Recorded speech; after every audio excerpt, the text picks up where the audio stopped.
What Yo, up? what is up? How are you? Good, man. I'm excited. I've never seen any of these movies. Not the original, not anything.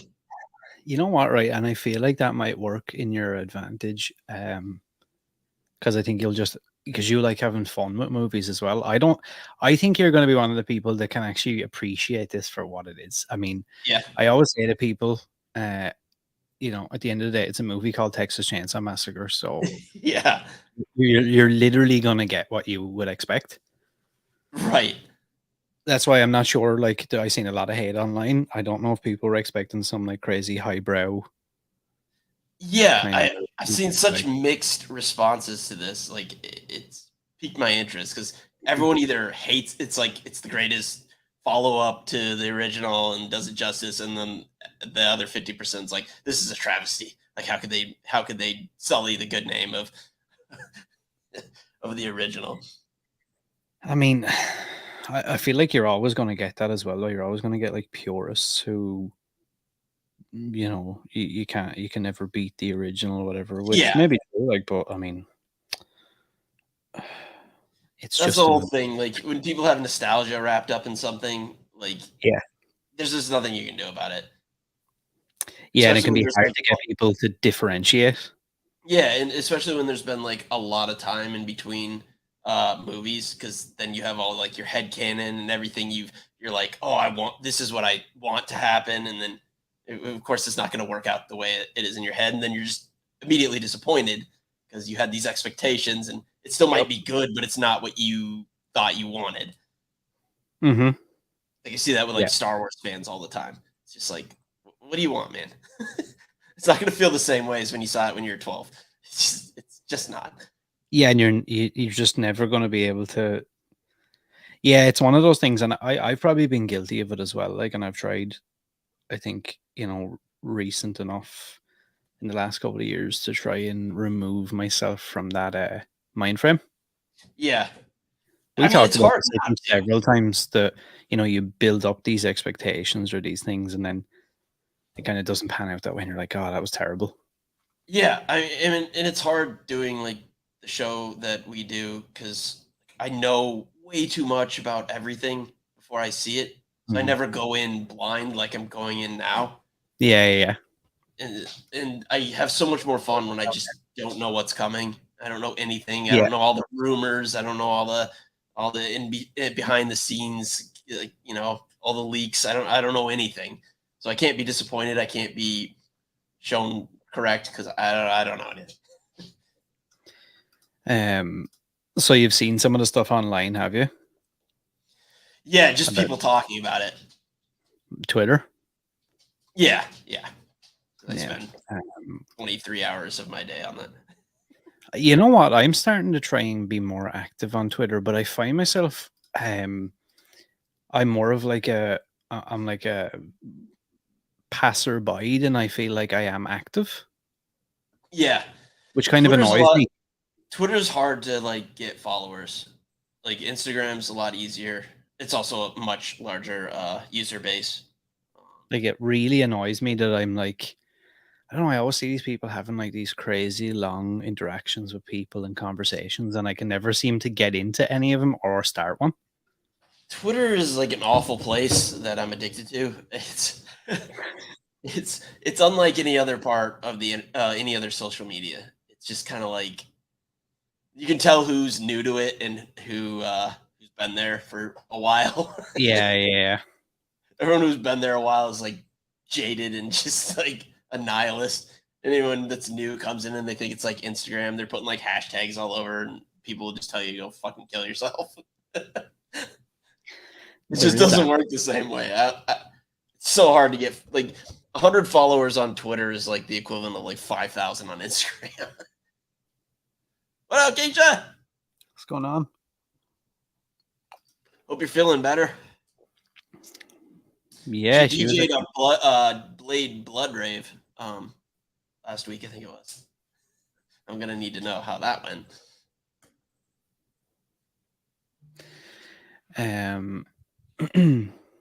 Let me see. Let me pull up this movie. We ready? Down and dirty Yeah, with I think it? we're about ready. Oh yeah. I'm excited. What's your drink of choice today, actually? I got these like, so I like the seltzers because Mm-hmm. low carb, no carbs, like low calorie. Yeah. Go down easy. I found these like soda seltzers, and like it's like a variety pack. It has like a cola Oh, yeah. flavor, That's the one you were telling me about. cherry, an orange, and a lime, and they're so good. That's They the just taste worst like a part. diet soda. Like Yeah. the first time I bought that, I wasn't even confident or wasn't even certain that there was alcohol in it until I had like 6 of them. And I'm like, oh yeah, there's alcohol in these. That's the worst about them. Like, I would just drink them one after another after Yeah, another. yeah, and that's what I do. What up, Sweet? What's going on, sweet? He's coming to join us next week. Mm-hmm. Real excited I'll about that. actually have the artwork for that very soon. We're Predator doing 2. Oh Predator man. 2. I actually haven't seen it in quite a Paxton while. Fury. Oh my god. So good. So good. I'm on the red wine tonight. Oh, Blood nice. red. I thought I was gonna do wine. I found a bottle of wine, a white wine in my fridge in the back, and I was like, "No, I'm gonna go get some." It's like that's You not see, gonna I work. Just probably one should have bottle done that wasn't enough. because wine always gives me like some of the worst hangovers. Yes, when you drink cheaper wine, Yeah, and that's yeah, what that is. yeah. Mm-hmm. So I'm gonna pay for it. These actually don't get me that hungover. Now that I got fat, I don't get as bad a hangover, which is nice. Whenever you're ready, then you can give us the All countdown. right, let's do it after this.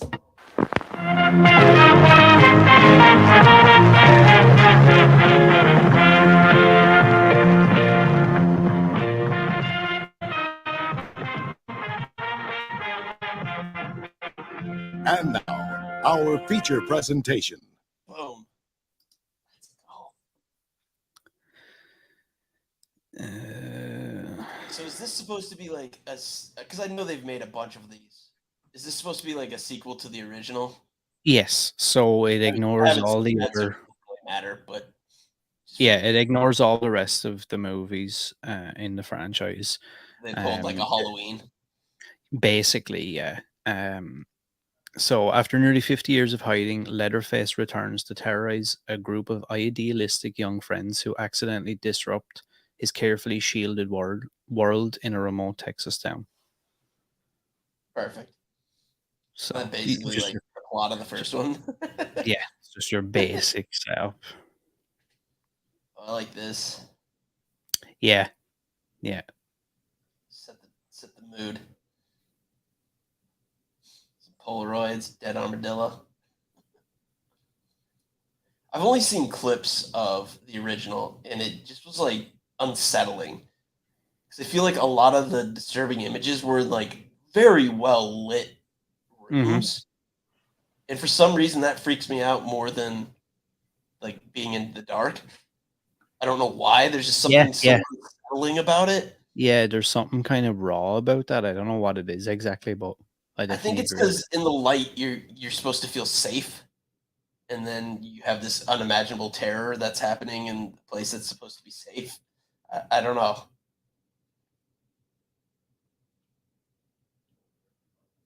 I can't hear yours. Did you get that fixed? I can't hear it coming through now, like before. it. I lost you there. I don't know what happened. You hear me? Yeah, I can hear you again now. I don't hear your stream of the movie. Like I I often just have do. it muted now all the time. Oh, It's okay. just I not was like, even oh, you working out fixed it. well. I just cannot figure it out.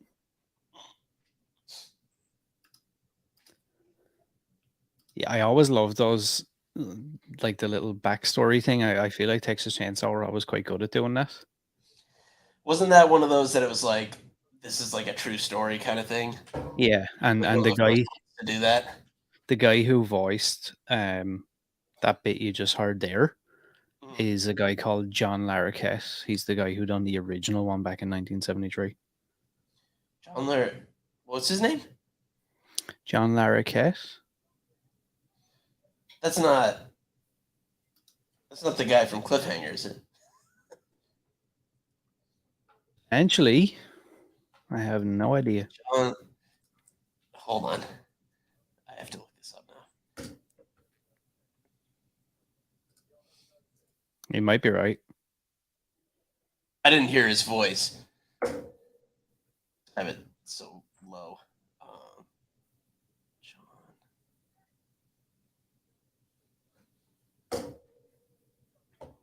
Oh, okay. No, it's definitely not. I was thinking of. How do I recognize that dude's face? Oh, that's. Yeah, I was thinking of John Lithgow. For a second there, I was like, have I had a massive oversight of who this guy is? Larroquette, he was on Night Court. He was the judge. Oh, it could be, yeah. That could be where I know him from. That's okay. That was my confusion.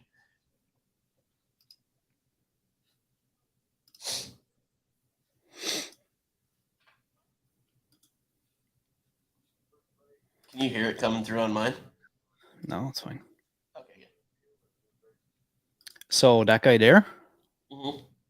the like generic hick character guy, Yeah. he is a guy called Mo Dunford, and he's from just a town over from me, about like 40 minutes away from here. Really?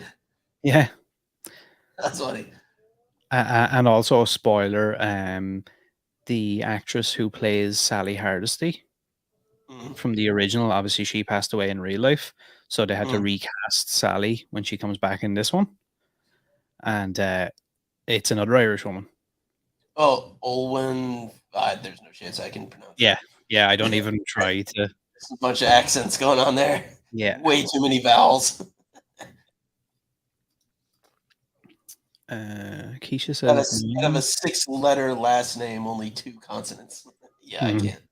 And multiple accents. Keisha said wine has a chemical called tannin. Yeah, the tannins. It's like and like the better the wine, the less like shitty it'll make you feel. This movie has been in my head for 4 days. Yeah, he wrote a review that I have open in my browser, but I wanted to go in. I was like, I'll read it once we finish because I didn't want to know anything. I will say that if anything, it does show the star power. I think that a movie with the title Texas Chainsaw Massacre still has. Yeah, I mean, everyone knows it, right? I mean, like I'm not a horror guy, and I've never seen any of them, but I'm very aware of that franchise. Yeah. It's in the zeitgeist. And I haven't read Sweet's review, but everyone should go read it. I'm sure it's good. It'll be interesting to see now, because as far as I know, I think it's performed quite well on Netflix. And I think that was kind of the whole basis for if they're going to do another one. Yeah. It feels like the perfect place for it. Yeah, I mean, because it's always been, strangely, because it's one of my favorite, but it's always been one of the, I guess, lesser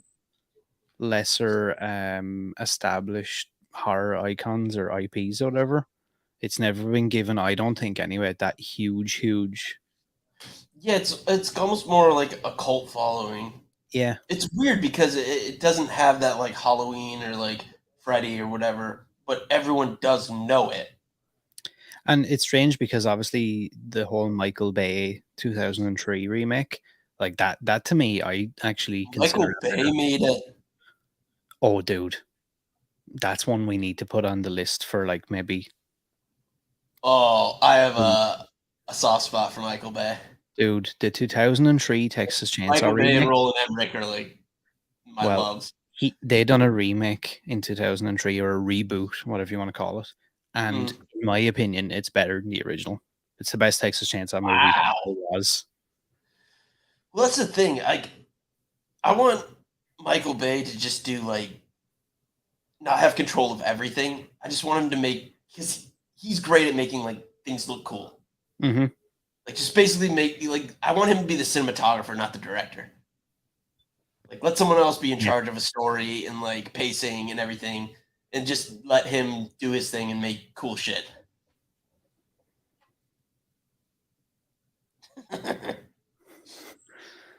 earthy, fruity tones.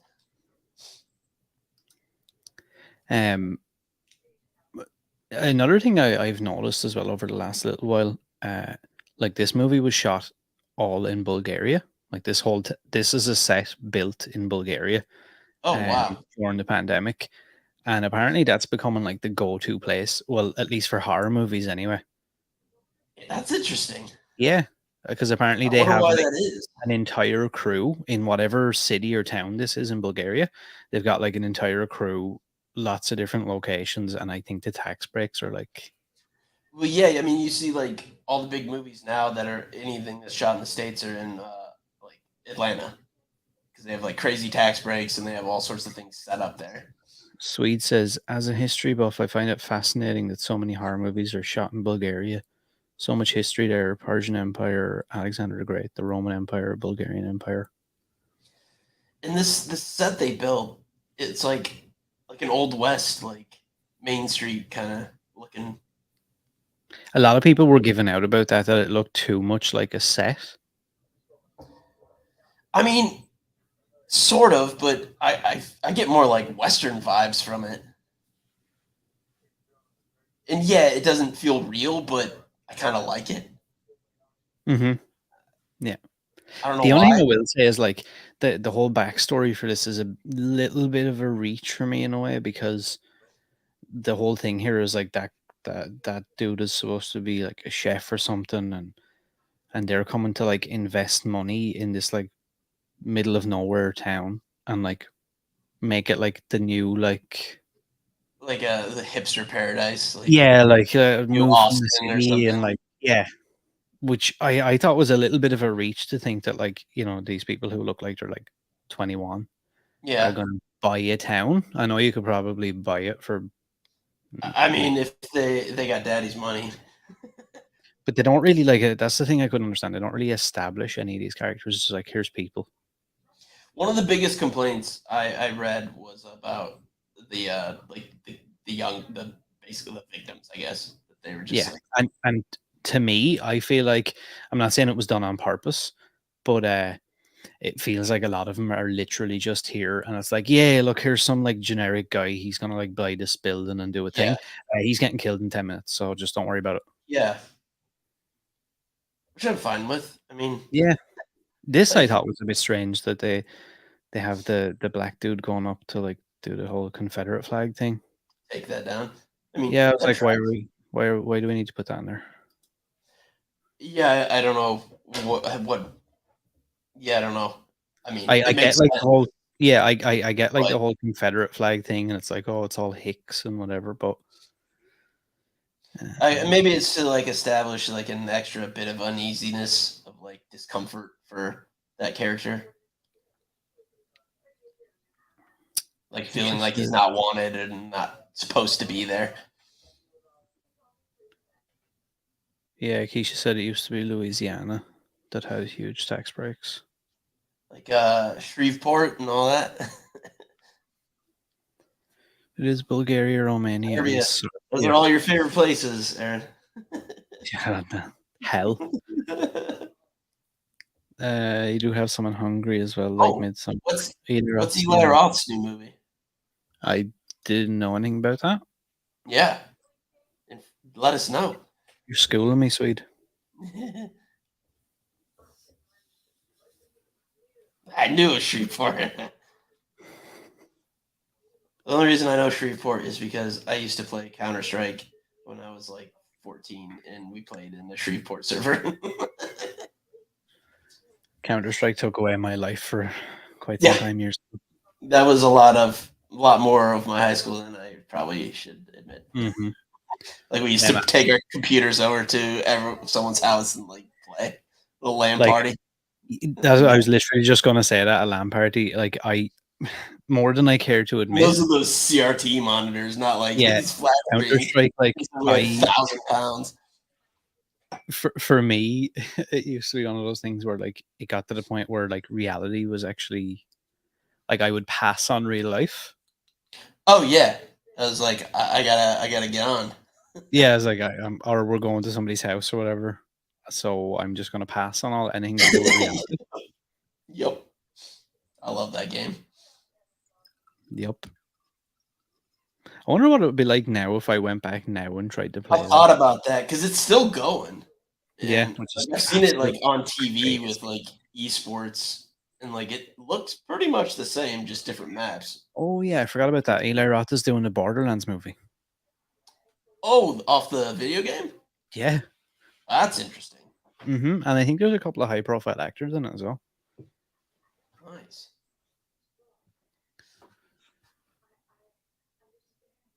And You I'm can't drink assuming after 11? What? At a casino?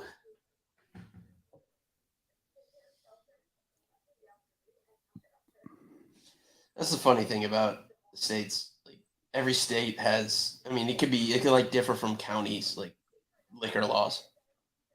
Like places won't sell after a certain time, or like they won't sell on Sunday, or just like. I actually think here they're not supposed to sell you alcohol on Sunday before like 11, because I pulled an all nighter one time and went to like the 7-Eleven, and the guy was like, "Yeah, I'm not supposed to do this," but he's like, "You need to come back in like 40 minutes." I was like, "Dude, I'm not coming back." And he like packed it up in like a bunch of brown paper stuff so no one could see me walking out with it.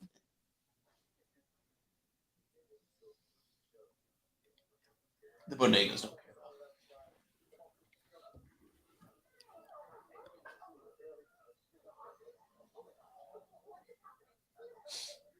So I guess this part here that we're looking at right now is kind of a key piece, I suppose, to what little story we do actually get.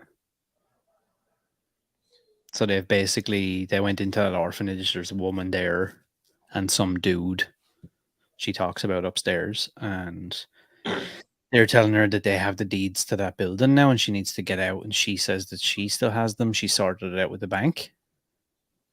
She starts to panic and freak out. Her breathing goes off on her. She vomits and collapses or whatever. having a heart attack. Yeah, I would imagine so. Sweet says Kate Blanchett is one of them. Kate Blanchett in an Eli Roth movie. We live in a wonderful time. Oh Dude, wow. COVID has done a number on the world. I feel like we're in some fucking like, multiverse. Since the pandemic, man, everything is just like all bets are off. It's just like whatever. It's like all these creative people were just like left to their own devices in their own head on their own and just came up with weird shit. Love it. Again, we're back to the Confederate flag. Strange.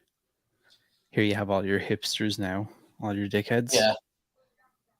There's some high-rise jeans.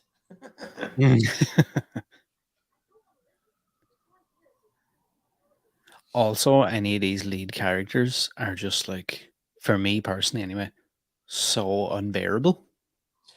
That's something I read too. It's just like they were all so unlikable. Like people were saying it was like mean spirited almost because it's just like these horrible people like getting killed and like, but like that doesn't feel. It feels more mean spirited when they're innocent and like good people getting brutally murdered. But they're a bunch of shitbags. Like Yeah, and you know what, right? It's strange because I actually don't even feel like it was done on purpose. Like, normally you can see when it's like, oh yeah, we put characters in and we kind of make them a little bit standoffish. So when yeah, the villain comes and kills them, you're like, fuck yeah, yeah, and everyone's happy yeah. about it.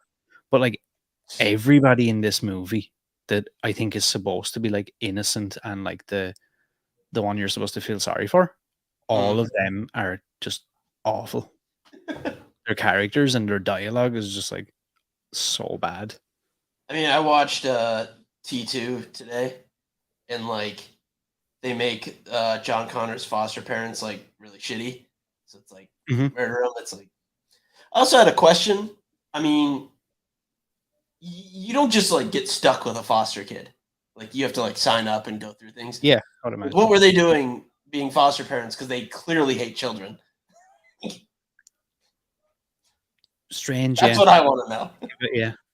The only plot hole in that movie about time traveling cyborgs. Yes, Swede says Texas Chainsaw must have a record when it comes to company egos that has the rights and deals with distribution. Yeah, so the last movie that had come out in, I guess, the bigger overall franchise was Leatherface, which was a prequel to the original, which is completely ignored by this timeline. And it focuses on kind of what went on beforehand, which was How he just became. in my opinion, is the worst one ever. Like we've had some weird ones with like, Matthew McConaughey, Renee Zellweger. Like we've I had some. mean, there's That's certain the people cool like kill. you don't need a backstory to. Like they're terrifying because you don't know.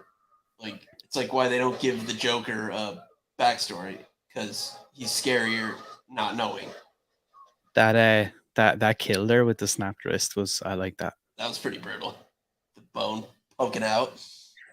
But the company that had made Leatherface back in 2017 or whenever it was, I think they actually had the rights to make 5 more movies, and like it took so long for Lionsgate to release it, and then it was received so badly, I think they lost the rights again, Oh, and that's when Legendary picked it up. Then I think, the whole rights thing is wild to me. yeah, it's mad. Where they can just like lapse and like you have the whole Roger Corman making a Fantastic Four movie that just like had no intention of being released just so they could keep their rights.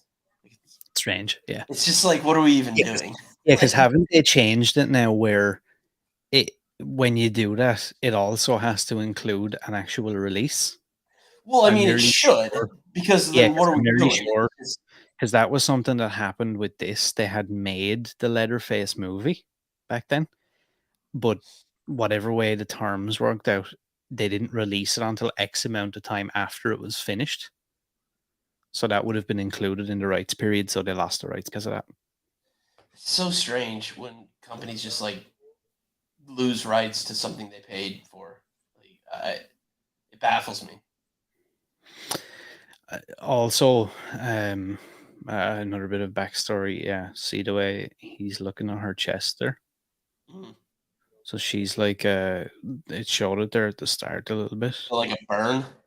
No, it's a look, a fucking a gunshot wound. She was a victim of a Oh, school shooter. oh Jesus! Yeah, I thought that was a bit strange to put that in there as a backstory as well. When he said drunk dad, I just went to like putting cigarettes out on.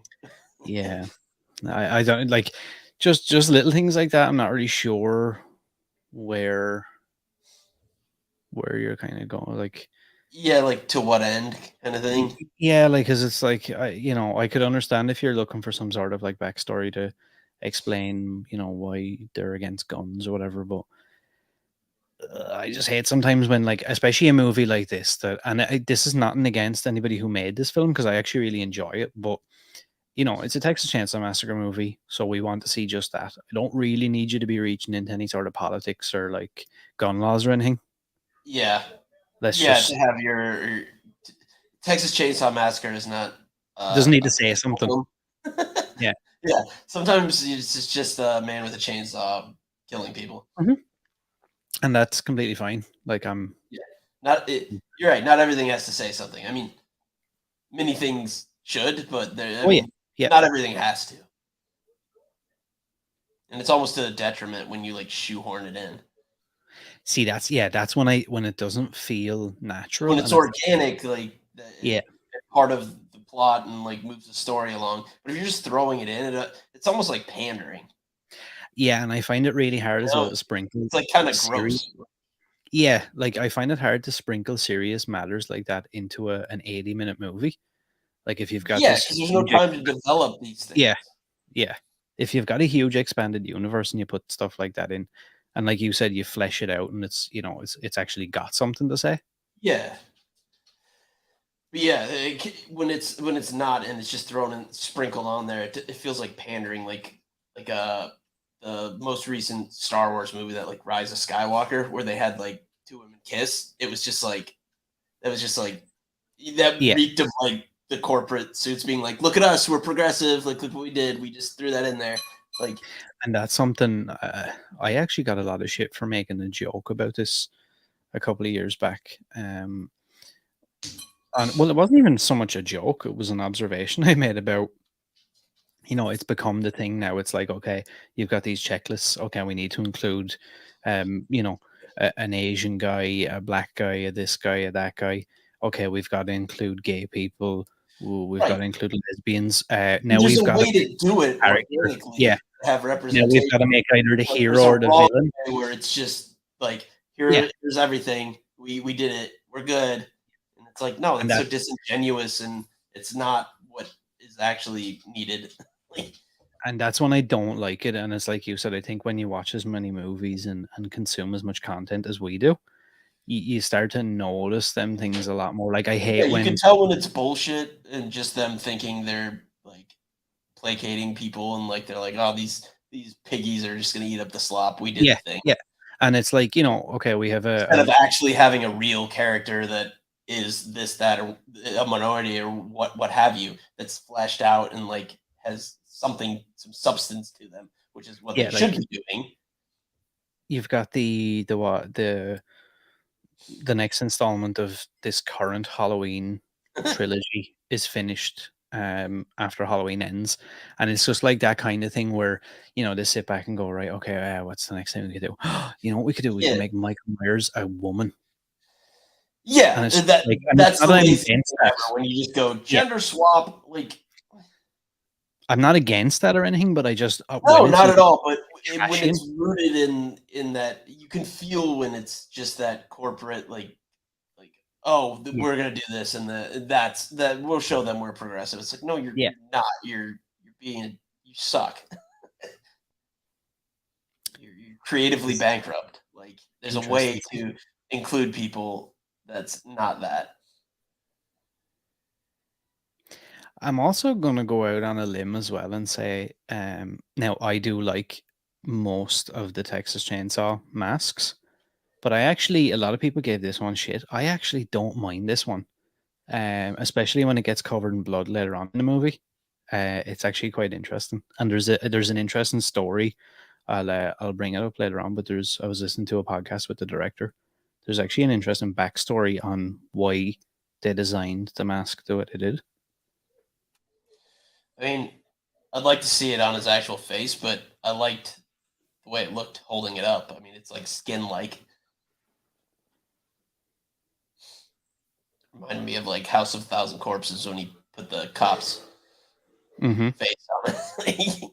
It kind of looks similar to that That was because so there's funny. a in the 2003 remake, um, there's a character killed off, and Leatherface puts his face, he cuts his face off and puts it on him, and in my opinion, it's one of the freakiest looking fucking things I've ever seen.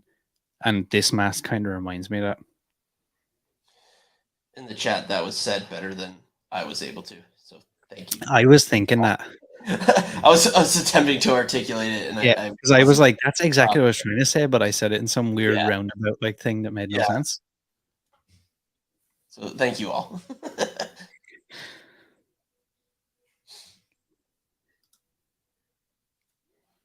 In this situation right now, what are you doing if you're her? Oh, I thought she was stuck. She's afraid to make noise in case he. I mean, he knows she's there. Like, the second he brains him, I'm out that door. Yeah, I mean, I think at that point I just try and just fucking run. Like, Like, I mean, why be quiet? He knows you're there. He just saw you. now I think we're supposed to think that he didn't notice she was still alive. Oh, Maybe maybe. she closed her eyes when he came around, but I don't Oh, think okay. I didn't notice that. the sheriff has a gun. Yeah, I Oh, would have yeah. imagined that. Well, there you go. That's the answer. This You is grab like one of one of their the guns. iconic shots here somewhere now. Oh, that's great.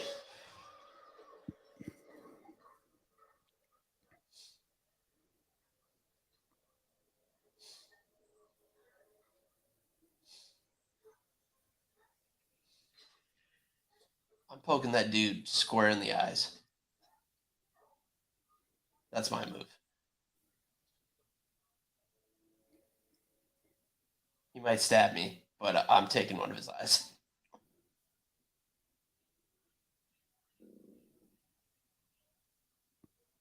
I kind of like that little attention to detail there. Like she had that like bump on her forehead. I'm assuming from hitting the dashboard. Yeah. Everyone's talking about this scene where he pops up here. I seen people had like Photoshop like the Teletubbies and shit in Yeah. behind.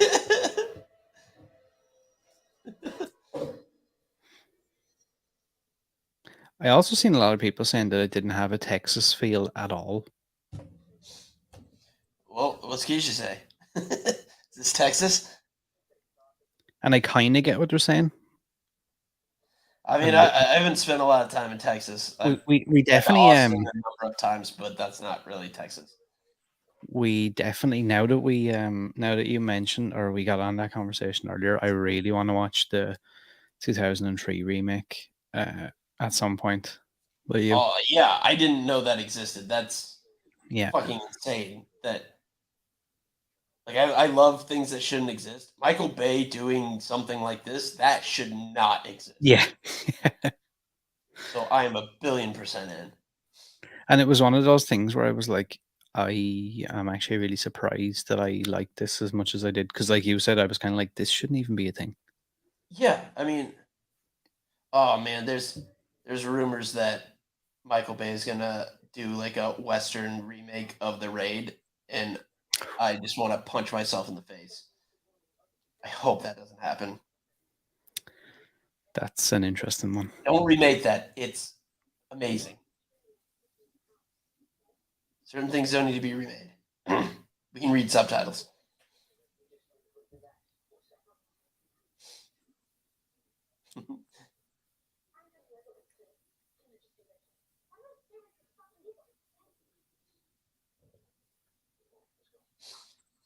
This almost feels more like Midwest. It's just like there's nothing. Yeah, I don't know what it is. There's just something. Well, at least compared to the other Texas Chainsaw movies, that just feels a tiny bit off. Well, that whole town just it does look like a set. I mean, it does. I for some reason like that, but I could understand why people might be bothered by it.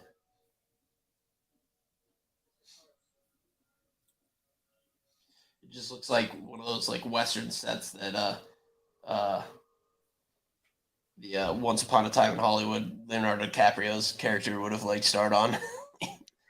That kind of set. And do you know as well, they also produced. What?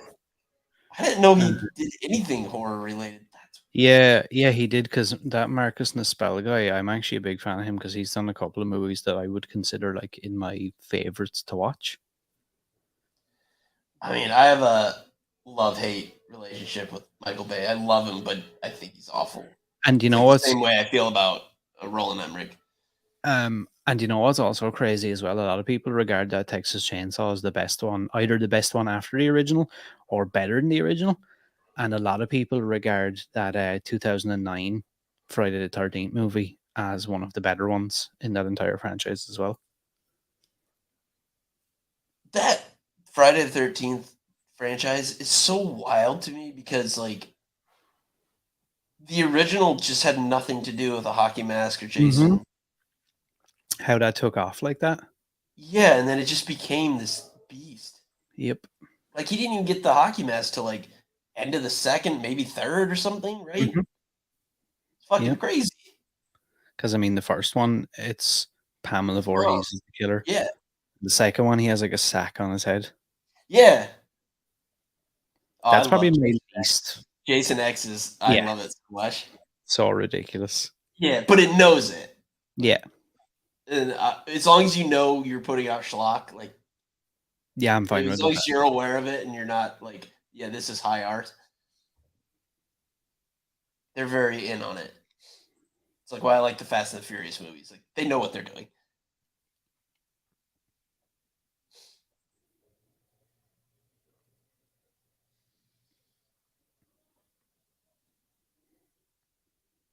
See, like I feel like these scenes here were supposed to be like, I don't know, like He produced A building up Quiet some. Place. He's probably been involved in way more stuff than we probably know about. Yeah, I think he has talent. It's just like no one makes visuals like him.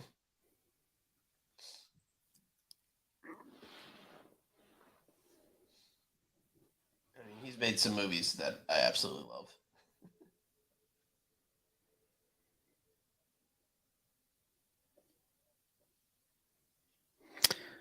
Why is So that like a big thing? because now she's finding out that they actually didn't buy that property at all, and that woman still owned that place. So now that they've like made her have a heart attack or whatever and killed her, Oh, okay. yeah, they were actually wrong. They didn't own that property, and now obviously Leatherface has gone crazy. He is badass on visuals. Like the Transformers movies are a jumbled mess, and you can't tell what's going on. But you can't say that the visuals aren't like incredible. I don't know. I never know what's actually happening, but they're crazy good.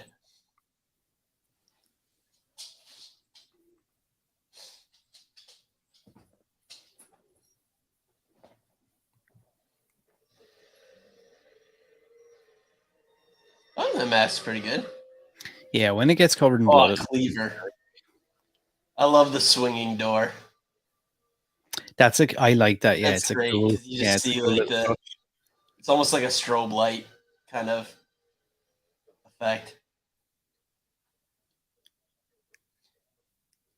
Getting fucked by a Also, cleaver would suck. yeah, I also kind of like the way how realistic that looked there, where the blood was like pulsing out of his face, or whatever.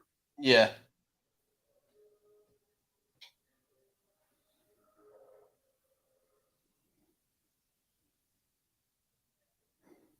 Yeah, I'm out that top window so fast. Oh, that's like I'm so closet.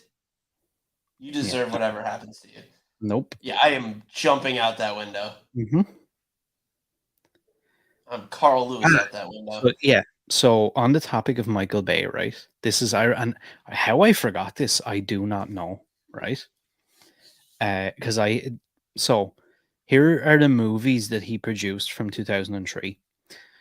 Texas Chainsaw Massacre, one of my favorite movies to watch. The remake of the Amityville Horror. Texas Chainsaw Massacre: The Beginning. The remake of The Hitcher, which I fucking love, with Sean Bean. I had no idea he got into horror stuff. The Unborn. Friday the 13th reboot. And Nightmare on Elm Street reboot. The Purge. The Purge Anarchy. Shit. The Purge Election Year. A Quiet Place. The First Purge. The Forever Purge. Premise of the Purge is such a great premise, but It just those sort of movies fizzled are out. just Yeah. yeah. I used to adore the Purge just because I was like, you know what, it's fun. I get to see some cool masks and cool kills and whatever. But after a while, I was like, whoa, this has really wore out its welcome. Yeah, it's a fascinating premise. Like I love a big idea like that where it's just like this is just a fucked up world that we live in. Like I'm always on board when they lay out the rules of the world, and even if they don't make any sense, it's just like I love that. Keisha says, Purge is my shite. I don't know if that's like is that like a slight on like Ireland? I feel like That means she likes it. That's her. yeah, That's her bag. because I get it if she had said like it's my shit, but I feel like shite is like an Irish term. Yeah, yeah. You're a little too Europe for. I'll translate for us Americans.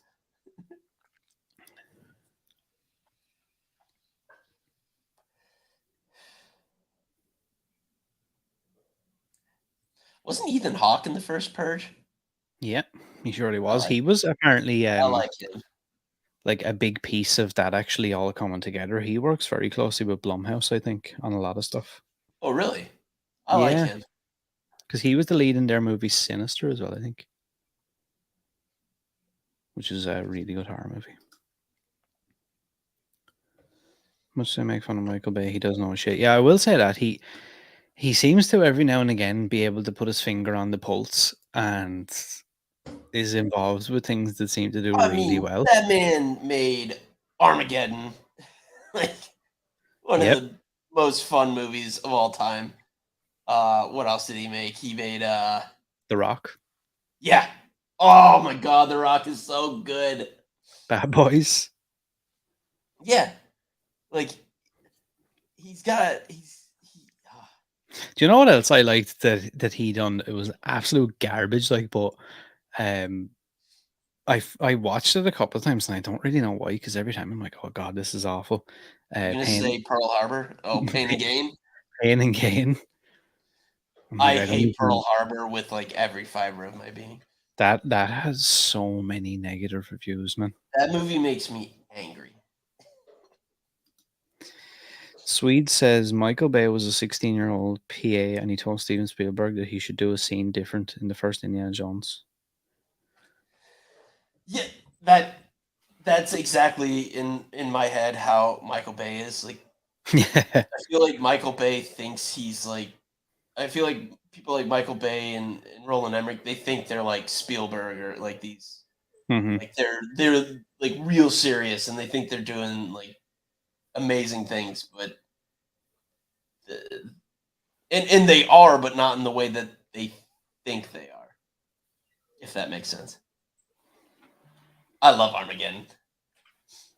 Me I too. will never apologize for that. I love that movie. It makes no sense. It's ridiculous and it's great. So I want you to pay close attention to this next bit, because this is probably the best scene in the movie. I can't believe we haven't done Armageddon yet. We need to do I was just thinking that when you mentioned Armageddon, I was like, that. Yeah, we need to do that. We should have done it when Don't Look Up came out. That would have been a good tie-in.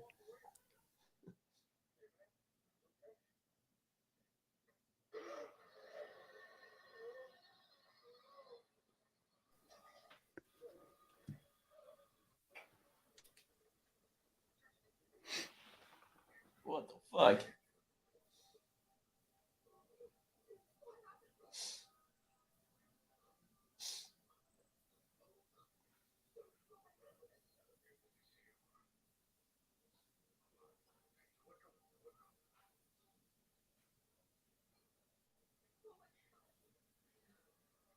I like her little umbrella.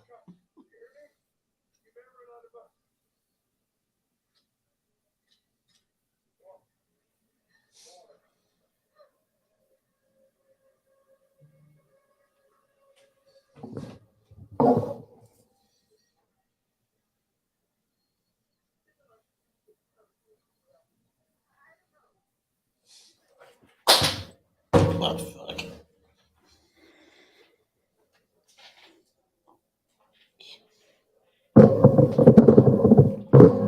Sorry.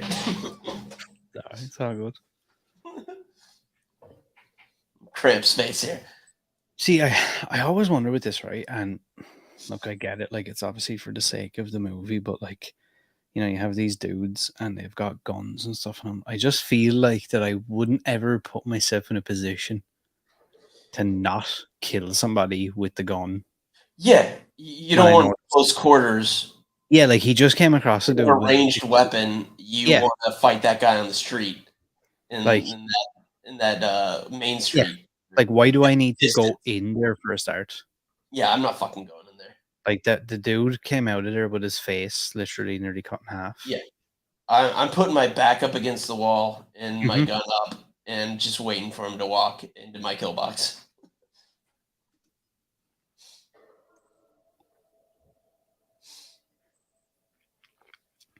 Also, that chainsaw you're seeing right there, that's the original from the 1974 movie. Really? They had it on set. Someone still had it, and it was brought to set. That's awesome. They could only use it for like close-ups and stuff because apparently every time they started it, like after about 30 seconds, the entire room would be full of smoke. Speaking of Roland Emmerich, we had we had a star of his most recent movie on our most recent show. Mm-hmm. I saw that. Emmy Walker played Halle Berry's ex-husband in Moonfall. He's also in the new movie The Gray Man, the Russo brothers movie with like All right. Ryan Gosling, and it's crazy if you look at the oh shit. Oh, this dude gets demolished. If you look at the cast list for that movie, it's like Chris Evans, Ryan Gosling, Ana de Armas, Billy Bob Thornton, and Emmy. It's so fucking great. That dude's about to become like the biggest star ever. That man's leg broke more than anyone's leg has ever broken.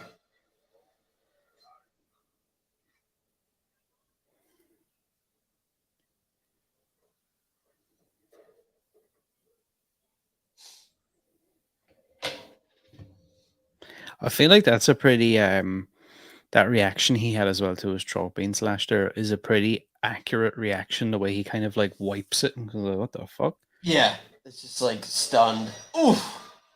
Because I would imagine it's probably like, not that I have any idea, but I would imagine. Yeah, you're probably. I mean, it's like you're in shock. Like you just. Yeah, like it's not really- like a severe pain straight away in that sense. It's more like a, oh, what the fuck? Yeah, I know he really goes for it there. Apparently, Roland Emmerich's actually like a really nice guy too. By the way. Oh yeah, Yeah. He's apparently a really cool dude. Which makes me happy.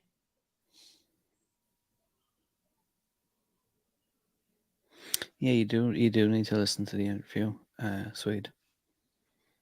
Yeah. We had some technical issues. His connection wasn't great, but we did talk for 2 hours. So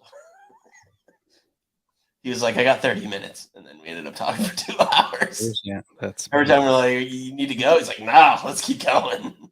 He was awesome. Nicest guy ever. So this is our Sally Hardesty, our like Laurie Strode, Jamie Lee Curtis character. She's Final the girl. Yeah, she's the chick that I don't know. I'm assuming you've probably seen it before when she's crying in the back of that truck driving away from Leatherface. Oh, yeah, yeah. In the back of the pickup truck. Yeah, yeah. Yeah. This is supposed to be her now, like 40 or 50 years later. Mystery Men? Holy shit. Ben Stiller? That's crazy. I don't care at all for like I'm really happy to see like, you know, an Irish actress or whatever get, you know, roles like this and whatever, but I just do not care for like this is another one of those like baked in, yeah, let's just put her in. Yeah, it's like the hey, you remember this? Remember this? Yeah, and a lot of people think that the majority of this movie was shot and then they added her in after the fact. Because it seems very like that. She just kind of like pops up. You get like a 2-second explanation Yeah, she's all of a sudden just like there. front and center. And like I it mean, feels like it's building up to something big. I worry that like Hollywood often takes the wrong lesson from like a success, and I worry that the success of the new Spider-Man movie is just going to be like, hey, it's just going to be a bunch of remember this guy, remember that guy, remember this person, that girl, that guy, lady, whatever. And again, like you That's said, not why that worked. if it's done right, it can be fantastic. That worked because it was earned. Yeah. But if you just throw them, like, I worry that's they learn the wrong lesson from that because they so often do because the suits are not creative. That's why they're where they are.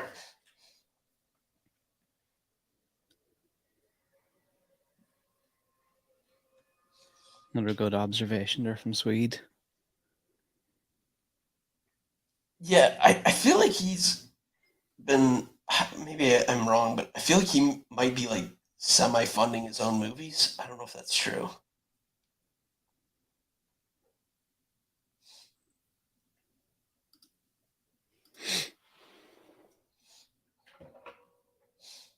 I'll watch any Roland Emmerich movie though. It's always a spectacle. I mean, he's just disaster porn. Like 2012, the day after tomorrow, Independence Day. Universal Soldier. Yeah. He also did The Patriot. Godzilla. Yeah, Stargate. Godzilla. Him and Dean Devlin. Dean Devlin didn't have anything to do with this one. Independence Day, man, was like my shit for so long. I loved that so much. We talked a lot about Independence Day. I like, and I used to go through phases of like being like, yeah, I'm this character, I'm that character, I'm the president. I'm like this badass president. That was Will Smith like at his peak. He had like the top show on TV on Fresh Prince, like the biggest movie on the planet, and he was making music. He was just like the biggest thing in the world. And the special effects are so great because they use practical shit like miniatures and stuff. Miniatures. Oh! What did he throw at her? Was it a hammer? I thought it was like an axe or something, but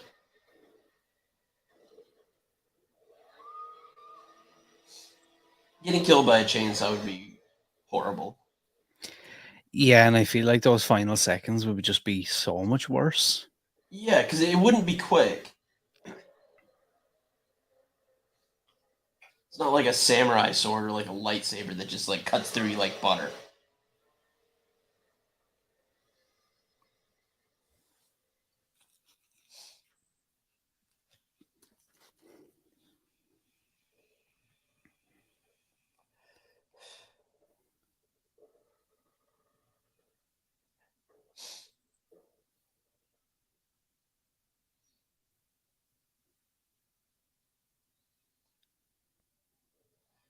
I feel like if someone was after me trying to kill me, like stopping would not be on my list of things to do, like ever. Especially when I'm under the floorboards. I'd never be hiding. I'd strictly be running at all times. Like I'm he also knows very you're right. fast. Yeah, so So yeah, that's he my way out knows of you're everything. under there. So Yeah, he like knows you're he under the knows. floorboards. Like, So hiding doesn't. yeah, he's not going to go, oh, wait, she's obviously Yeah. not under there. Like maybe I should check upstairs now.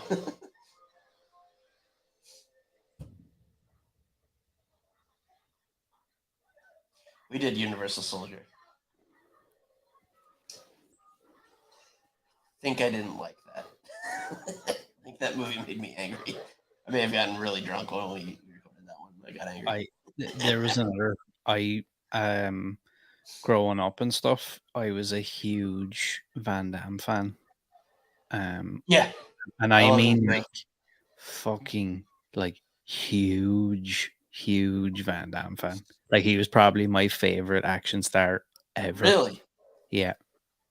I don't know what it was about him, dude, but like even still, like movies like Kickboxer and all, I like every time I watch it, I'm like, yeah, I'm like, yeah, that's me. That's what I'd do. I'd take the gloves off at the end when I'm fighting Tong Po. I love Time Cop and Legionnaire. Legionnaire is so good. I loved Time Cop when I was younger. We did that. Man, that's not a good movie. And you know what? I had that a couple of years back when there was that documentary series about Van Damme. I went back and started rewatching a lot of his movies that I thought were amazing. And I was like, wow, these are fucking terrible. That's what I always worry about. Like when we did Deep Rising, I'm like, I loved this, but what's his one with is this gonna be as good as I remember? Like Time Cop, I had like 2 or 3 memories of it that were awesome, and there's like 2 or 3 scenes that are really cool. The rest of the movie stinks. So this is probably the most fun scene in the whole movie. This is the one that everyone's been like talking about.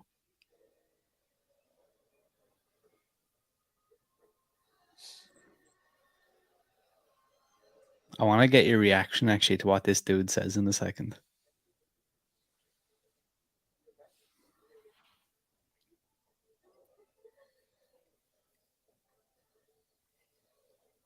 There's like 10 of you. Oh Jesus.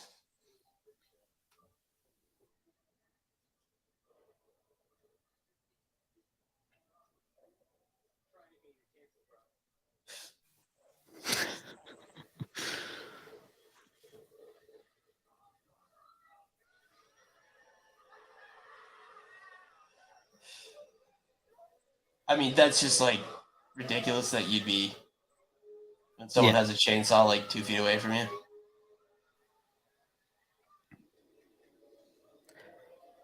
Now, I seen the argument of like, yeah, but no one's going to think he's actually a chainsaw killer. And it's like, But once he kills the first person, like all these dudes need to just be like rushing him.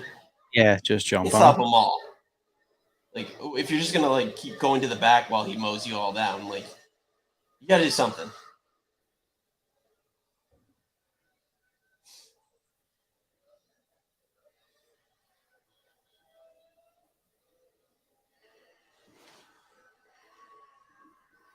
A chainsaw is not a quick way to kill like a bunch of people.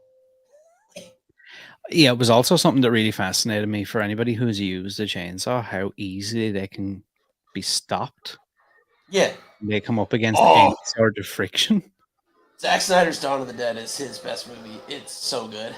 And Land of the Dead is fun as well. We should actually I do like both Land of of them. the Dead. That was Romero did that one. Yeah, we should do both I of have a them. They're soft fun spot for movies. Land of the Dead. I used to own that movie. Same. I have that on DVD somewhere, and I remember getting it on DVD. I was so excited. Yeah. I used to have like hundreds of DVDs, and they all got stolen from me over like Christmas break or something.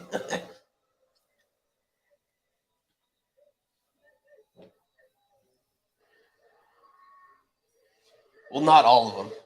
Like the person that did it must have like known me because the only things they left were my Star Wars trilogy and my Freaks and Geeks box set, which were the only things I cared about. Just took everything out. They did. They like cleaned out everything, and those were the only things that were left. It ended up being great because I had renter's insurance and I got like thousands of dollars. Thank you. Because of it. Yeah. Oh shit. That was nice. Because like the insurance company will just take whatever dollar amount the police say. And I went into the police station and we were like going through stuff. And I was like making nice with them. So they were just like, oh, like, what's a PlayStation 2? They're like, $500? Like, say that. And they just like, they gave me like thousands of dollars just because like, I made nice with them. They're just like, okay. Every DVD is like, what, $40? And like 100 of them? Okay.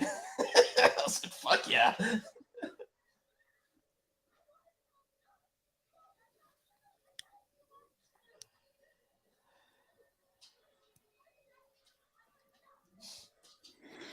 You see, here's my gripe with this movie, right? I can enjoy like some of the kill scenes, but everything outside of that, I'm just kind of like, okay, so there's what, 25, 26 minutes left, and like there's a lot more left than I thought there was. Yeah, I will say that now, even watching it now all in one, but it's like nothing's really happened, and we're also on the final act. Yeah. So it's like I haven't really gotten any like backstory on anything or where we're supposed to be at, but we're already wrapping it up. Yeah. Like even this just doesn't have I feel like this should have more weight. Like the fact that she's here now after all this time. And yeah, I mean it's hard to give a lot of weight to anything when you're at 80 minutes, you know? Yeah, it's just like you said, like nothing can be like fleshed out enough to actually care.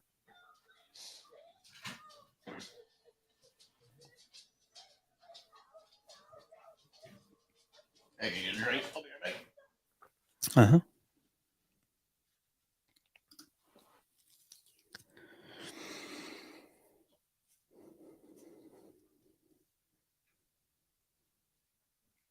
Has everybody in the chat seen Texas Chainsaw 22 or whatever you want to call it? If so, what did you think, and what is your favorite Texas Chainsaw movie from the franchise?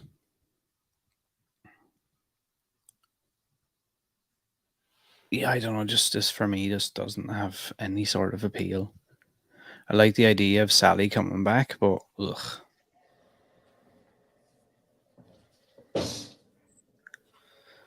Yeah, this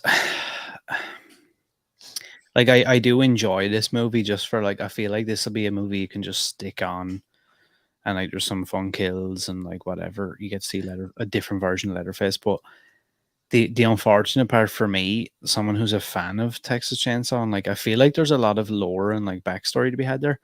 Like the fact that they're bringing her back, it just doesn't really feel like it. Like she could just be a And character that's it's not just really her too, yeah. So right? it's just weird. Yeah, it's just weird. Like That's the weirdest part. Like, I get the nostalgia bit, be like, "Oh, bring her back," but she's it's and not that's why her. So yeah, it's like, and what are that's we why a even lot of doing? people yeah, and that's why a lot of people think they done it after the fact to like try and add some more weight to like reasons why you Maybe, should but care. it really has the opposite effect 'cause it's like it's not the same Yeah. person. Mm-hmm. Like, you just need to Yep. pivot away from that idea. It'd be great if she was still around, but she isn't. Also, I would have Dude is the fucking entire huge. every single shell in that shotgun would have been emptied into him by now. Mhm. Into his face. Just every part of his body. Also, that mask, see the way that has kind of like a sad expression. Yeah, it's like a sad clown. Yeah, so like apparently the thinking behind that was obviously he cut that off of the woman who was looking after him in the orphanage. Okay. And he's supposed to see her as like this mother figure who's been like protecting him and stopping him from being like psychotic. Okay. And then when he saw her be killed or whatever, and that whole like that expression, the way that the skin has sagged, is like supposed to be like a reflection of kind of, I suppose. See, again, I feel like none of this stuff could really be Yeah, like I would have never have gotten that out interesting. of that. It's interesting because there was like a lot of care and thought put into parts of this, I think as well, personally, but I think a lot not of stuff got cut all out. of it. And that's always fascinating to me when it's like the people cared about this, but like not every part. And you see, that's the thing, and part of me wonders then as well, like when it goes to Netflix and stuff. Like I seen people talking about they prefer, especially with something like this, shorter run times, so it's like quick and easy for people. Yeah, I mean, I would think on streaming, like the length doesn't matter. Like I it wouldn't have thought so. matters in theaters because you can turn the movie over more times and get more people in. Mhm. Like if it's shorter, you can show it more times in the day. But on streaming, like, gives a shit. That's what I couldn't understand. Now that I don't know if that there's any truth to any of that, but I feel like Yeah, that I mean, Netflix is operating on some sort of highfalutin algorithm that we'll never understand or really even and know. I don't know why, but I can't help but feel like that this movie was probably meddled with quite a bit. Like originally there was two brothers directing this movie, and they were fired after a week or 2 weeks of shooting. So that's interesting because a lot of times Netflix doesn't meddle. They're just And kind of like, you'll do your thing. well, you see, I think this was before Netflix were involved. So yeah, Oh, okay. this was originally going to be like a huge Yeah, release. because you get like a Netflix original, but they had nothing to do with it. They just bought it. Yeah, they bought this after the fact. And look, now she's dead. Oh, okay. So she's dead, and that's supposed to be a big like thing. But again, it's just glossed over. It's just like, look, she's dead. I'm going to throw her over here. Yeah. What are you ducking? And he also done some like massive barrel roll out of the way of the car, Yeah. which is a bit strange for. How is she still alive? I have no idea because he literally lifted her like 7 feet up in the air with the Yeah. chainsaw. But yeah, there was originally two brothers directing this movie, and I think after about 10, 12 days of shooting, they were taken off the project, and then they got this other guy, David Blue Garcia, who ended up directing it. he was flown out to Bulgaria on like a week's notice, and he I wonder what they scrapped. had to have done I'm in not that sure. short amount of time to get replaced. And he scrapped, or not, well, not him, whoever, they made the decision to scrap everything that was shot in those 2 weeks and start Wow. fresh. I don't know, the I whole mean, thing maybe just they seemed a just bit like went strange. completely off script or something. I don't know. That's And it seems really weird as well, because even the guy, and look, I think he done a pretty good job for what he was kind of the hand he was dealt, but he'd only done, I think, one other movie before this. yeah. I mean, when you're brought in like that, like you're doing whatever the suits tell you to. Like you're just kind of the messenger at that point.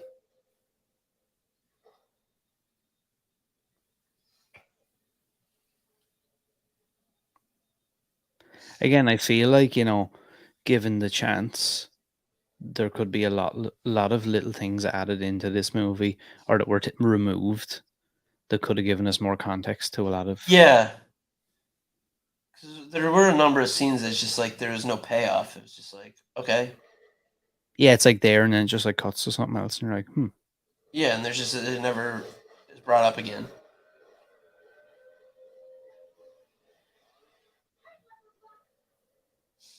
ugh. Is that the chick who's the school shooting victim? Yeah. Now she has a gun. Ugh. Is that like her overcoming her demons or some shit? I guess. Terrible. Just chop her head off. I definitely wouldn't have yelled at him. I would have shot that motherfucker in the back of the head. And especially like the cringy, like, hey, let her fuck.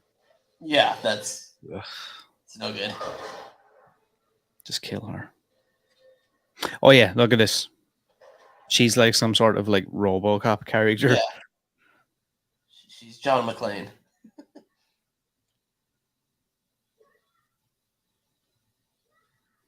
Well, that was completely ridiculous.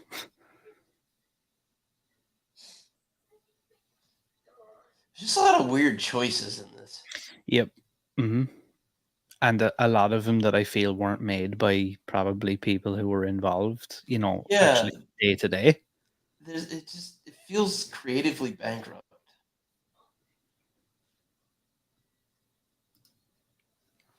Like this movie was put together in like a focus group or a lab or something.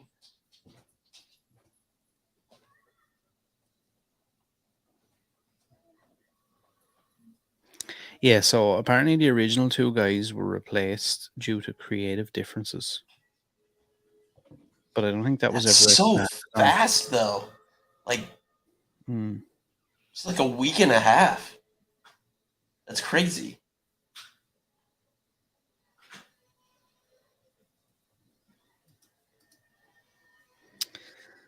It was Fede Alvarez calling the shoot along with the suits from Legendary, because I read an article the director had a problem with Alvarez.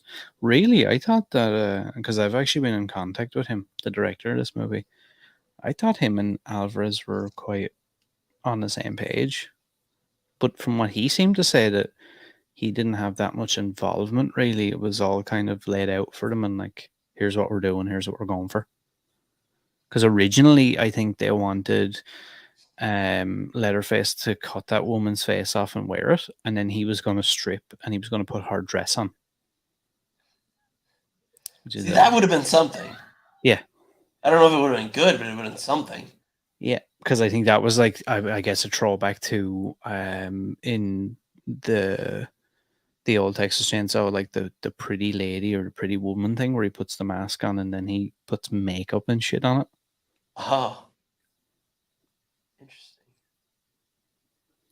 He does Yeah, that. There's a scene where he does that in this movie as well, but it's just glossed over. It's just like it happens, and it's just like there's like I don't feel like there was a creative vision for this movie. I feel like it's just like a patchwork quilt of like. Yeah, we've got to put something out now.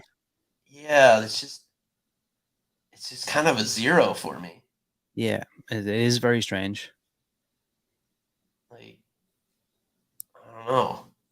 I mean, it's shot well, and like, Mm-hmm. like the effects are good, like, but this, mean, it sounds silly, but it's like missing like the heart. Like I just Yeah, don't feel like there's a soul to this movie. It's yeah. just like It's just for the sake it's of an it. empty husk.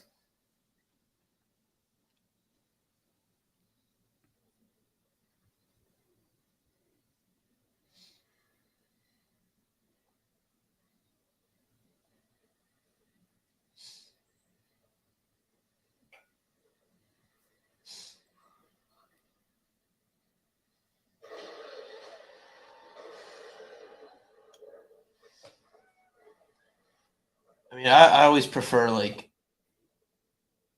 a big swing, whether you hit or miss. I've Hmm. always appreciate a big swing and a miss, other than When just you're a just in eh, that like forgettable.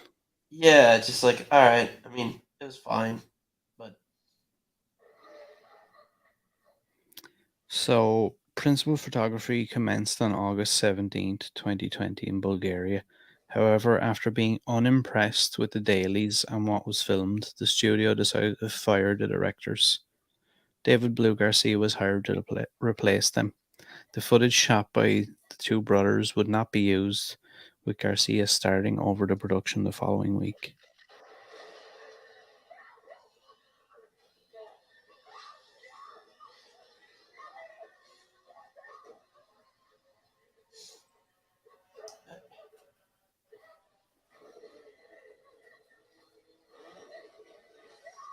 well, that's kind of cool.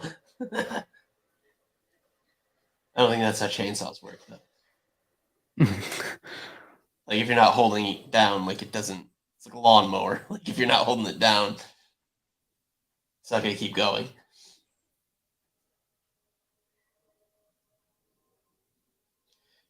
She looks way too calm in this scenario.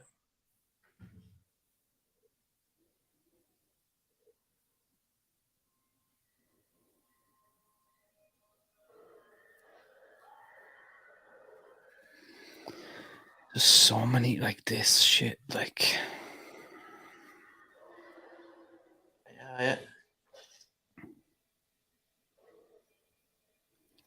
I feel like all these things you're supposed to like care about. yeah. I just don't give a fuck Yeah, like, about anything. yeah, it's just like if anything, and I don't even really care about that either. I just want to see him chop the two of them up in bits. Yeah, I don't even necessarily want them to win, and that's not great. It's just Like like they've been so stupid throughout. I'm like, you don't deserve to win. even You guys this. have guns and numbers, and you're losing to a man This with is a terrible. Where chainsaw. see this? This is terrible.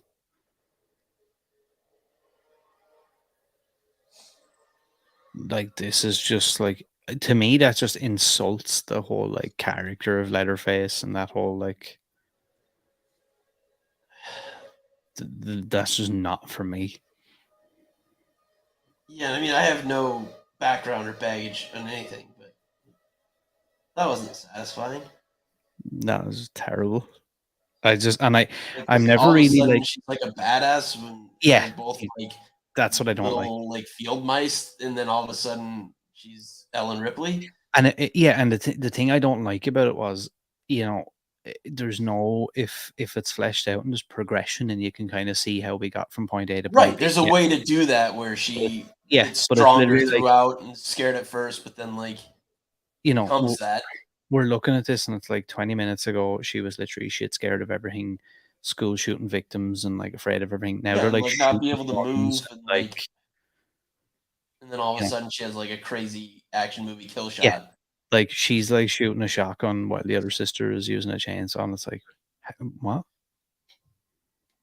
And this is like what you said earlier. It's just like I don't like when movies just kind of like tack things in. Yeah. Because there was like a boardroom meeting with a bunch of uncreative people. They're like, we need like a badass female moment. And I think that happened a lot with this, by the way. And I mean it just reeks of pandering. Oh, okay, so this is a photograph from the original. And she puts her hat on, which is, I'm assuming, supposed to signify like the passing of a guard, which is terrible. I mean, make like one of them like meek and the other one like a badass throughout or something. Like just that quick turn, just Yeah, it's just weird even. And then she's like putting Sally's hat on and stuff. It's just like, oh. yeah. Like she has any reference for what that Yeah. signifies. Yeah, no, she doesn't even really know what that like. Because that woman literally showed up and went, "Oh yeah, I knew him Yeah, 50 years ago. Now I'm dead." yeah. Like have them like come across like some relics of like what happened or like Yeah, because they have no context.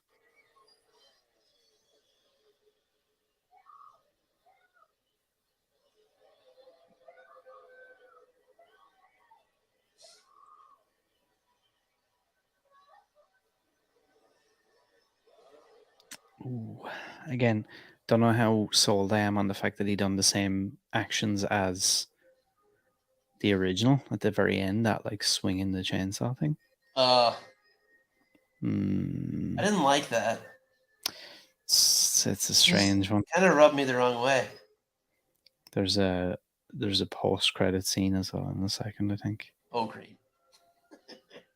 And again, like when you see the post credit scene, it's like, huh. I'm like, I feel like this was supposed to be something else. I love when bad movies have a post credit scene where they're just like, oh yeah, we're doing this again. Like I we see. nailed this. We're that confident. I just feel so bad because I really feel like that, like Leatherface and Texas Chainsaw hasn't been given a fair shout. Because I think it has it has the ability to be quite popular and quite good, but it's just, I don't know, just I think can't I nail it. need to see the original because like none of this meant anything to me. I just didn't care for any characters in this at all. Yeah, I mean, Leatherface, yeah, it's cool to see him and whatever as a fan of Leatherface, but it's like, didn't even really care that much for Leatherface. I was like, well, some yeah. I mean, cool it's kills. fine. I don't. You don't need even necessarily a. Sometimes it's scarier to have a villain that has no clear motivation. They're just like a mindless killing machine. Like that can be scary in itself. You don't Hmm. always even need like a reason. It's Yeah, because it's weird. It's like they half explain the story. I rather you either don't give yeah. me I any. didn't really understand why he was going nuts. He just was like there. Yeah, because it was like they tried to explain it, but then they also like backed out of explaining it halfway through, Yeah, I which I didn't thought like that. was. And it's like you said, either don't give me anything and everything is shrouded in mystery, or tell me everything, because Yeah, yeah. that weird in Yeah. between thing is Do it like, or don't. You can't half-ass it. Because I love lore. I love a good backstory. yeah, yeah, same. Like I always want to know more about this, that, or whatever. But sometimes the wanting to know and never knowing is kind of Hmm. makes it makes certain things great. At what point is this post credit scene? I felt like it was supposed to be before we cut into these, but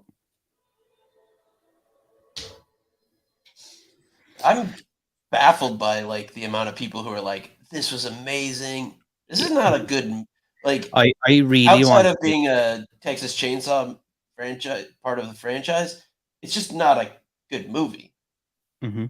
Like just a I really, really just wanted to like it. as a film, it's shot well, it's put together well, but its story it's nothing. Um, Its pacing is and weird. obviously, It's just yeah, like it has. I think at the minute now it has an average rating, 4.3 out of 10. Texas Chainsaw doesn't skimp on the gore, but Leatherface may have irrevocably lost his ability to terrify. 35 out of 100 based on 22 critics, with generally unfavorable reviews. I mean, Like he should have been scary, but he wasn't. Deadline The Hollywood design wrote, was good, and like the things he did should have like yeah, it but it hit just all the didn't. things that it just wasn't.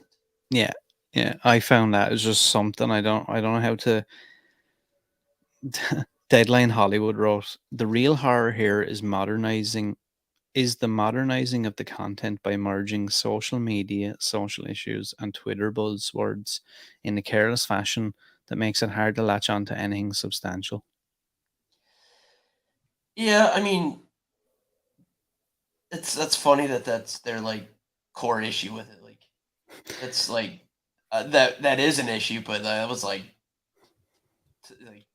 past 10 for me. Like Uh, there's a someone lot else, bigger issues of that movie than that. Like that wasn't great. That was ham-fisted and dumb, but someone else said, "Isn't it kind of arrogant to position your movie as the only proper follow-up to an iconic original, and then make the same blunders as the films that you're retconning?" yeah.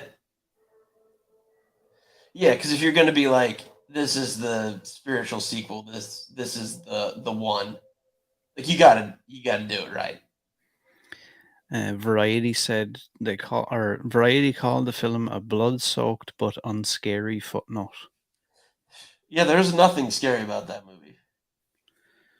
Uh, Feels unnecessary and anonymous, leaning on crass visual shocks while failing to match the unsparing brutality. Yeah, that's well said. Did we really need another? And sadly, given the lack of imagination, creativity, or even basic attention to logic and downright silly script, the answer seems to be a resounding nope. Yeah, silly is a good way to characterize the script. Absolutely silly.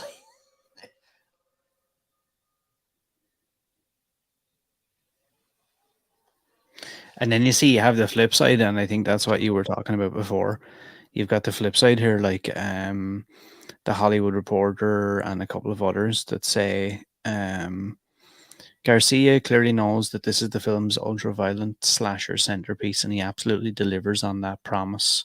Texas Chainsaw Massacre doesn't exactly offer anything new, but Gorehound fans will rejoice at watching people's innards fall out of their bodies. Texas Chainsaw is exactly what it says it is. You have Texas, your chainsaw, your massacre. A jolting little slasher that should repulse and satisfy those with a suitably depraved idea of what they're clicking into. Oh, I here we mean, go. it was gory, I guess, but A bit nothing like what too. it was. See again now, it's little things like this. So that's him walking back to the house from the original. Oh, okay. So I feel like that should like that. Okay, I will say that that had me a little bit as a fan. I was like, but then I was like, wait a second, I didn't actually like the movie I just watched. So that's a little bit of a fail. It's like You the know, had I have enjoyed the movie, I would have been like, fucking hell, I can't wait to see what's. see. I think I figured out the key to a successful movie. The Venom sequel was terrible, but the post credit sequence of him like coming into the MCU was awesome. Mhm. And so you leave the theater being like, "Oh, that was so cool," Yeah, but the rest of the movie stunk. So just hit that stinger, knock that out of the park. Doesn't matter what you serve up. yeah, maybe that's. I feel like probably a lot of people wouldn't have even waited, especially on Netflix on streaming, to actually even bother seeing that. Yeah.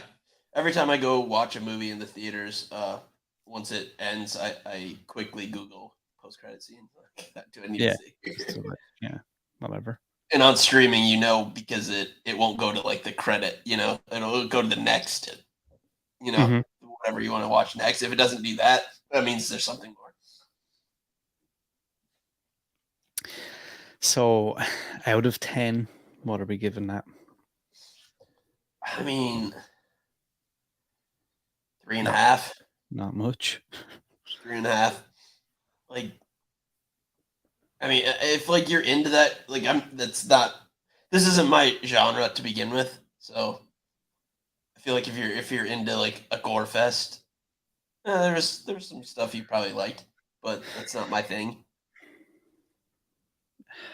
It's just like I feel the horror fan in me is trying to be like it, Like you want to like it, yeah, and like don't talk shit about it because a lot of people had to work really hard to get their opportunities to do work on this, and they, maybe they tried to make something.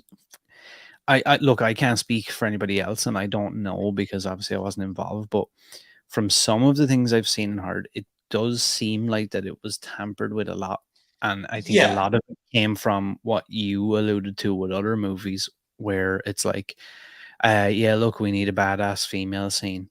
Yeah, look, we need like a school shooter survivor. It just Um, reeks of studio meddling. Like I yeah, don't fault anyone involved in this. I'm sure they did everything they could to put the best thing out, but it just feels like there was something working against anyone who had a creative bone in their body. yeah, and I would imagine there was probably, I mean, like you said as well, it was very strange that they were to fire the two directors, like what, Yeah, was that's it in two so weeks in? fast. Like, what could they have done other than just like throw out the script and like just make it different? I don't know. So somebody high up in Legendary must have been that fixated on how they wanted it to be that like they, and again, like it's nothing against um David Garcia who got the job, but I'm Yeah, assuming they were looking for he's a people that they competent could, like, filmmaker. This you just know, wasn't yeah, a I'm good assuming they were film. looking for people that they could, like, I guess, bend to their will. Yeah. It's Well, so yeah, when you strange. bring someone in to replace, that's like the yes man. Like you're brought in, you probably don't have a lot of credits. You're just gonna do whatever they tell you to do because I mean I would if they were like and if Yeah, I me had too. no credits and they're like, hey, come in, do exactly what we say, and you can direct this movie. Yeah, done. Yeah, okay, yeah, sure. It it's just like it's something I'd love to know the ins and outs of stuff like that. It always makes me wonder, like, what is it where executives or whatever are sitting in these companies and, it's like, okay, this is the movie we want. And it's like, well, why don't you go to Bulgaria and direct this movie then? Why didn't you write the script? I don't Yeah, understand. Like, these guys sit in an office and go, it always no, baffles me. It's like it's them just like justifying their position. It's like if I don't say anything, like people are gonna be like, why are you even here? But you get like some of the like the best networks like an FX in the States. They're just like, here's a creative person, go do your thing. Like thing, no and just notes. Just leave do them your alone. thing. Yeah, and they have great product Hmm. because of that. Because Yep. you need to have like one vision, whether it's from one person or a group of people, but there has to be a vision for it. And that this didn't have that. It, because I think that, the more I've looked at a lot of the behind the scenes stuff and the more conversations like, we have, and I really feel bad for the people who actually are passionate about the projects and really want to make them something. Right. And something Yeah. they can be proud of, and then, like, shit happens and, like, everyone's slating your movie, and it's like, Yeah, your because at name's the end of attached it, to this thing. It's like that's not really my fault that this sucked. yeah, and Like that's the thing, and, that's why I like, say when I say he's a competent filmmaker, like that doesn't sound like a compliment, but it's like one of the highest compliments I can give because a lot of people are not competent filmmakers. Like he and put it together well. Like it was shot well. It was set well. Like it lit well. Like everything was like a movie should be. But he wasn't working with what you need to make it good.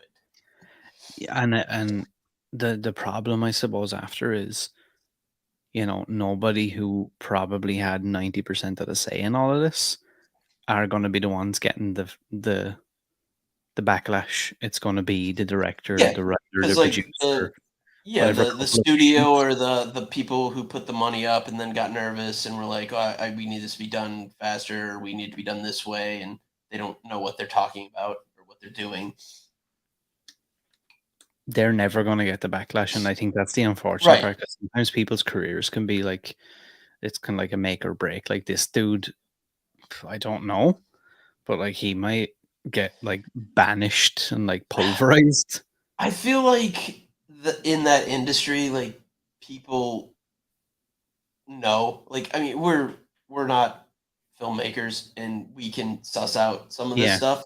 So, like, people that know how everything works, and like, I think they can see like this director has some talent. He wasn't able to utilize it properly, and he was Hmm. handcuffed.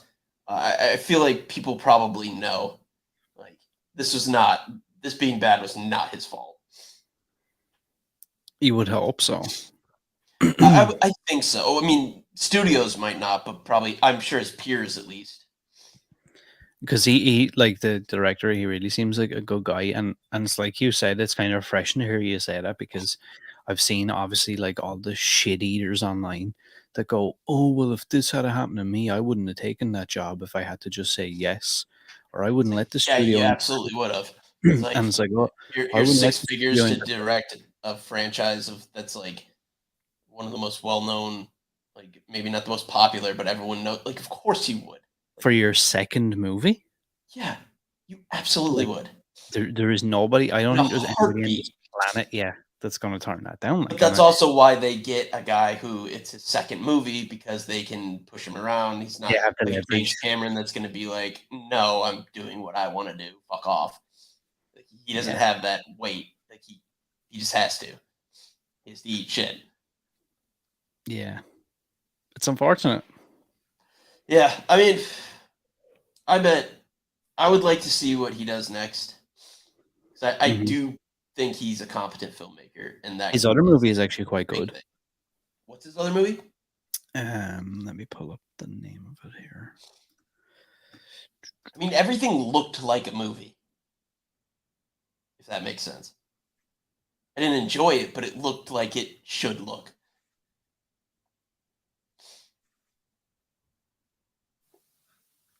Um,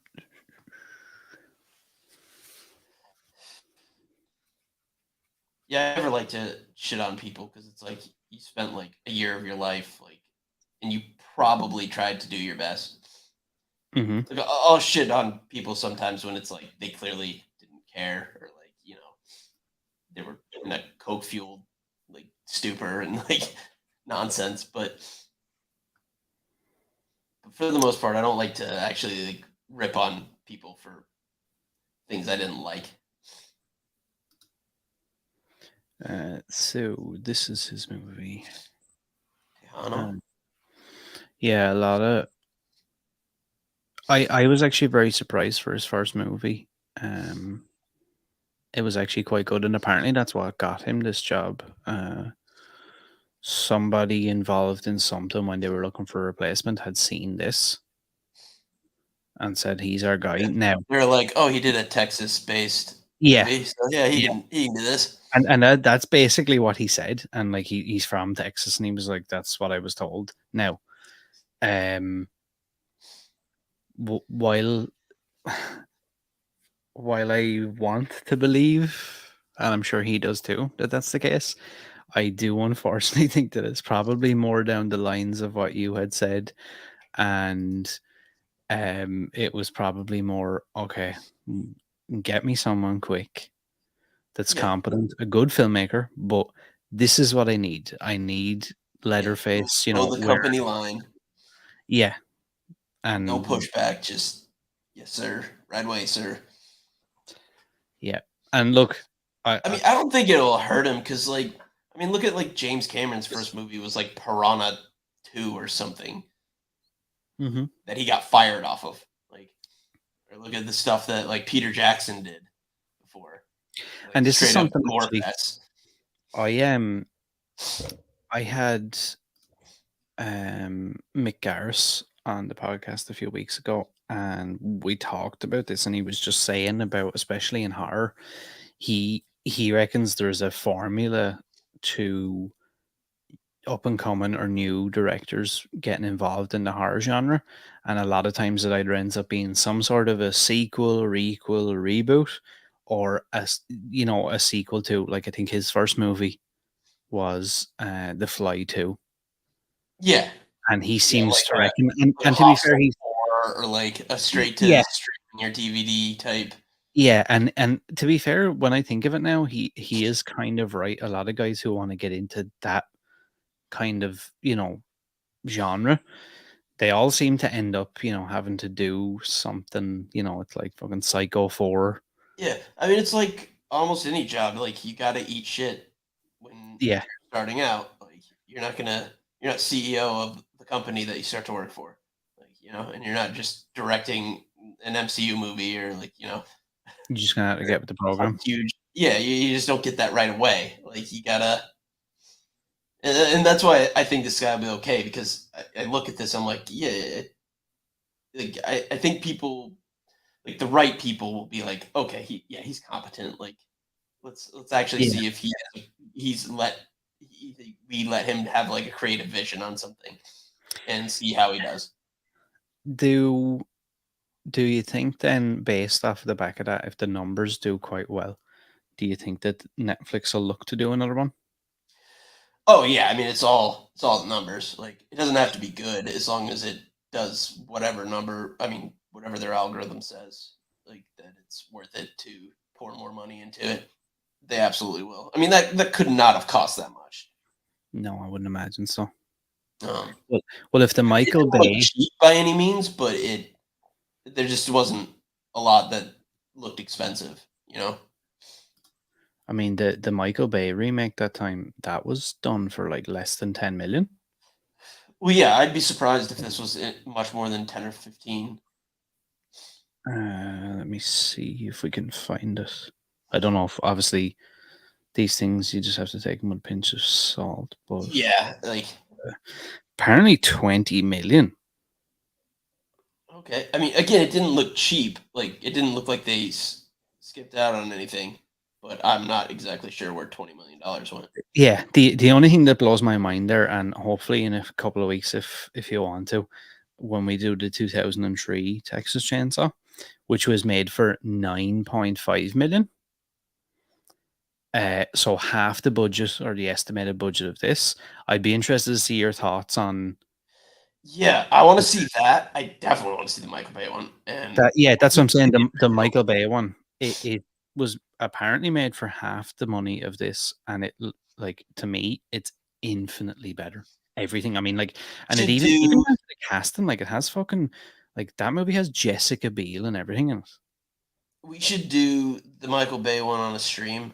Yeah, If we do the original, I think we should do that on one of our shows. yeah, yeah, I think that was like there's some yeah, weight to a movie like that. yeah. And I feel like that's one now, at least. Anyway, you can go back and actually pick it apart a bit. And I've never seen it, so I don't have like a reverence or nostalgia for it. Mm-hmm. So yeah, I think we're probably fitting in with the general consensus of not so good, Yeah. It's unfortunately. funny because I didn't like it, but the things I saw people complaining about, like I'm still annoyed by them. I just feel like they're douchebag assholes that just like have to be contrarian. And then on the flip side of that, like the people who are like, "Oh, this is so great," that they're just going the opposite direction.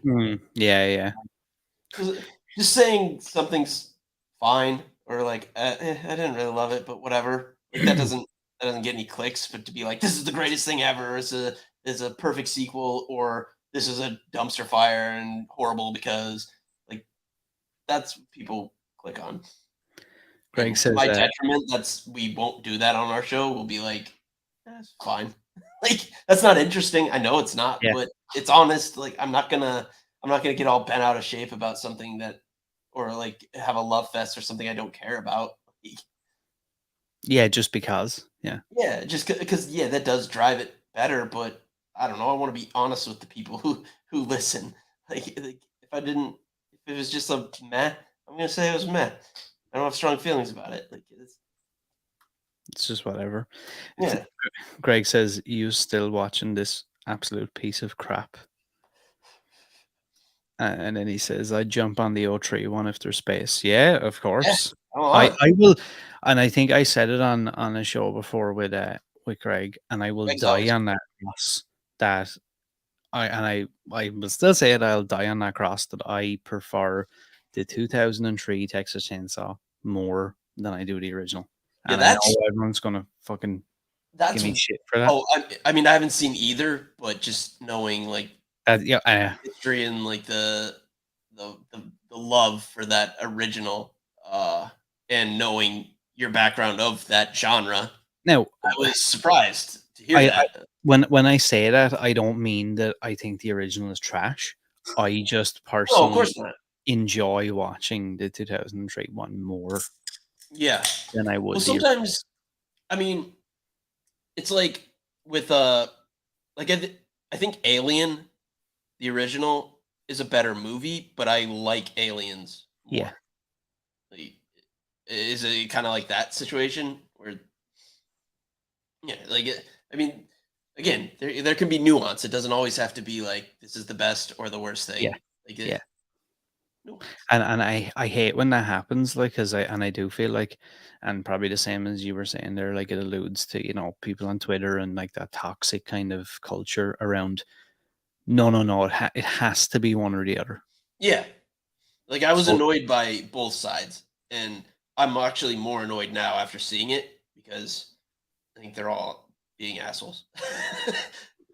And I lean towards it wasn't good, but even the people who were saying it wasn't good, it's yeah, but I feel like there's a way to articulate that stuff as well. And it's like you said, a lot of times I feel like people do the shit just to like get a rise and maybe, absolutely. yeah, like it And can never and just be I straight up. take into account like there are human beings with feelings that made these things. Like I don't want to Mhm. shit on things too much especially if I don't know the person's like a horrible person. Like if we were watching like a Brett Ratner movie, like yeah, I'm gonna shit all over him or someone that's a scumbag. Yeah.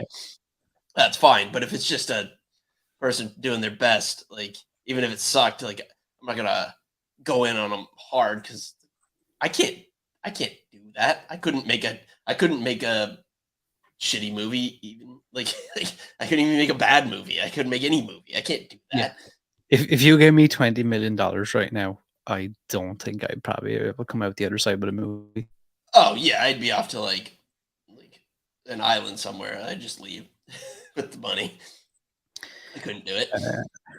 Greg says Alien and Aliens is very similar to Terminator and T2. One is more horror related than Alien.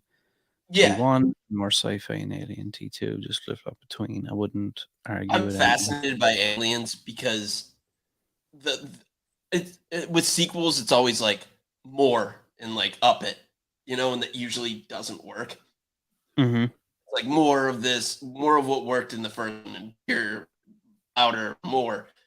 And Aliens did that, but it worked.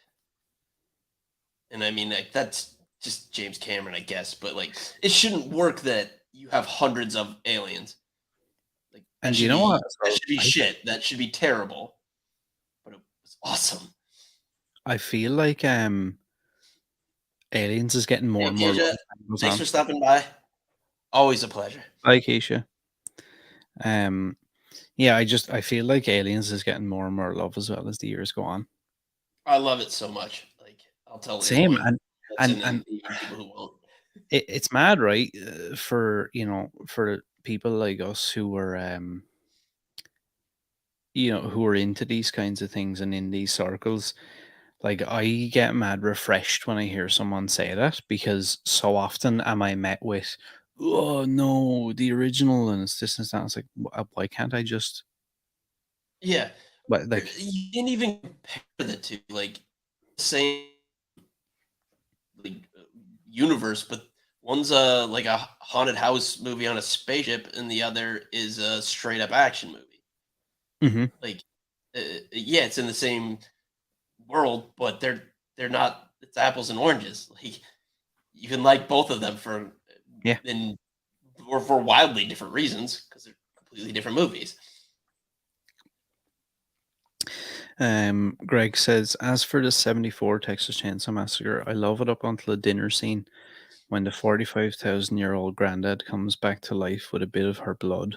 The only thing with the 2003 one is Leatherface is a bit too big in it. So Yeah. did Rob Zombie rip off the dinner scene in House of a Thousand Corpses? or not rip off, or more Yeah. of an homage. Yeah, there's a kind of a Rip off has negative connotations. Yeah, there is definitely, because there's obviously with the is it the granddad or whatever in House of a Thousand Corpses, that's like the comedian. He's like telling all the jokes and shit. Yeah, I suppose I'm that's so like, bummed that the episode didn't, that audio. dude, didn't I work don't out. know what's. I tried to upload that a while ago. Maybe I might send you over the file and see. Yeah, I have a like way too good editing software for what we do. Like, I have like professional stuff because I got the student discount because like I still had an old email address from college, and that's all you needed. So I instead had of like that for a while, but I like got caught out. $70 a month, it's like 20. I had that for a while, and they asked me to resubmit the ID, and I Mm, tried to resubmit it. I tried to like Photoshop mm. the year, but I Yeah, got. I know it's gonna come eventually, which is really gonna suck because I don't know how to use anything else. I use something shitty. I might actually send you that file and just see, is there any way you can, Yeah, maybe I can clean like, up or something. well, it I like mean, hell, I sounds, probably still have all. I mean, I never throw away any of my notes. We could just do it again. yeah, because it's weird, because the last time I listened to it, it sounded fine when I was listening to it, and then I uploaded it, and before I posted it, I listened to it, and it just sounded like static. You could like kind of hear our voices. Maybe I can like convert it to a different. I have some thoughts. I might be able to. Because it was one of those things where I think I messed around with it that much. I was like, oh, I can't even. Yeah. Well, I hadn't even thought of that. That we could just do it again. I don't have to watch the movie. I'll just find my notes, and I don't remember anything I ever say on any show I ever do, mine included. Like, I have no memory of anything, so it'll feel like it's new to me. Same, and a lot of times I feel like it's good because like I have these things that come into my mind, and then we like talk them out, and then it's like, okay, that's gone now. I've parked that. That's gone away now. I have no idea how I don't repeat myself more than I do because I have no memory of saying things. So I don't know how I'm not just saying. Maybe I am just saying the same thing over and over, but I don't think I am.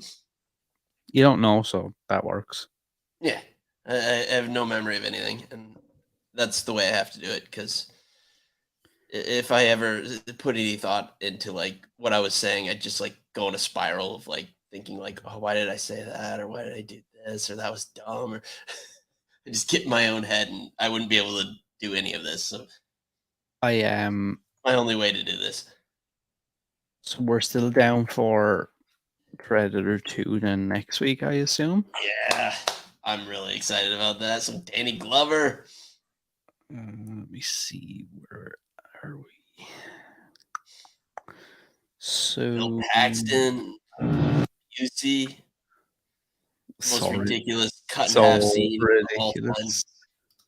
I love when he gets cut in half because it just defies all logic. Like his upper torso just hangs in the air for no reason. While all the blood and guts spill out and the bottom half falls. But what's holding it up? Nothing. Before we get off, I'm just going to pull up the trailer. Just stick it on. Los Angeles, 1997. Just everything about this. I love when it starts out. It's like the future, 1997. Yeah. I remember watching this in like 97. That was the first time I watched it. I was like, I love that voice so much. Yeah, it's the inner world guy. Yeah.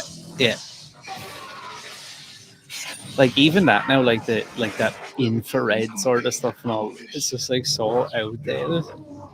Oh, I love it so much. But it cuts like steel. Incredible. Oh, my favorite thing about every 90s movie and 80s movie, computer graphics. Yep. Because no one understands the internet or computers, and they're all just like, yeah, it's like that thing is that like it's been like the future.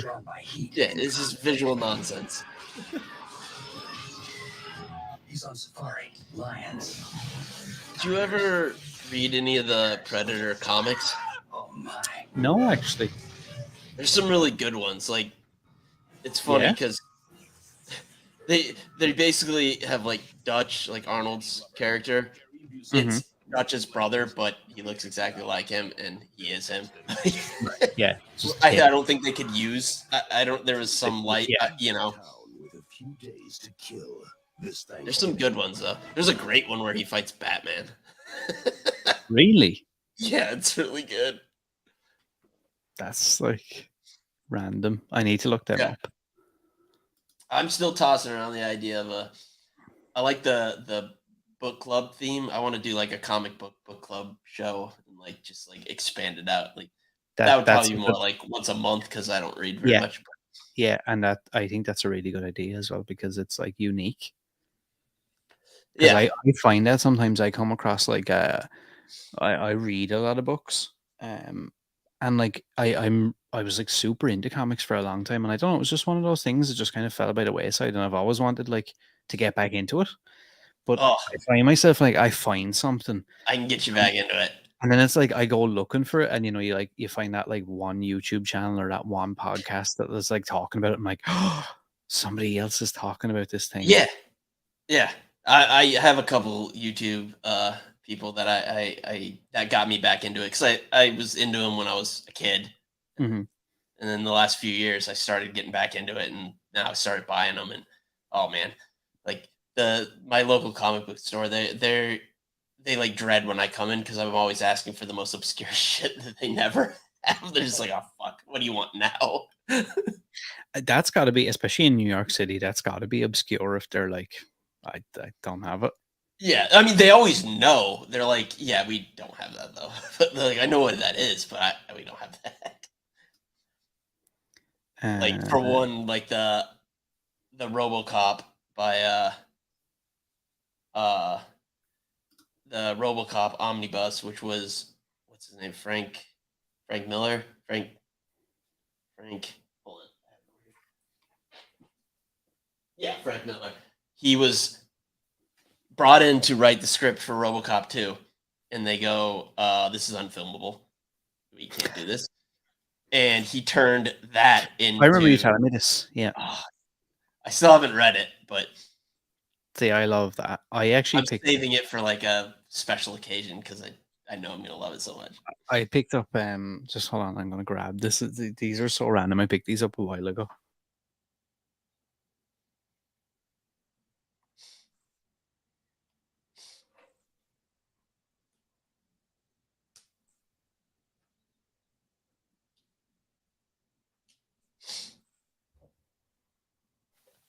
Uh like all this is actually what started to get me back into comics, and I actually have a tote over the other side of the room.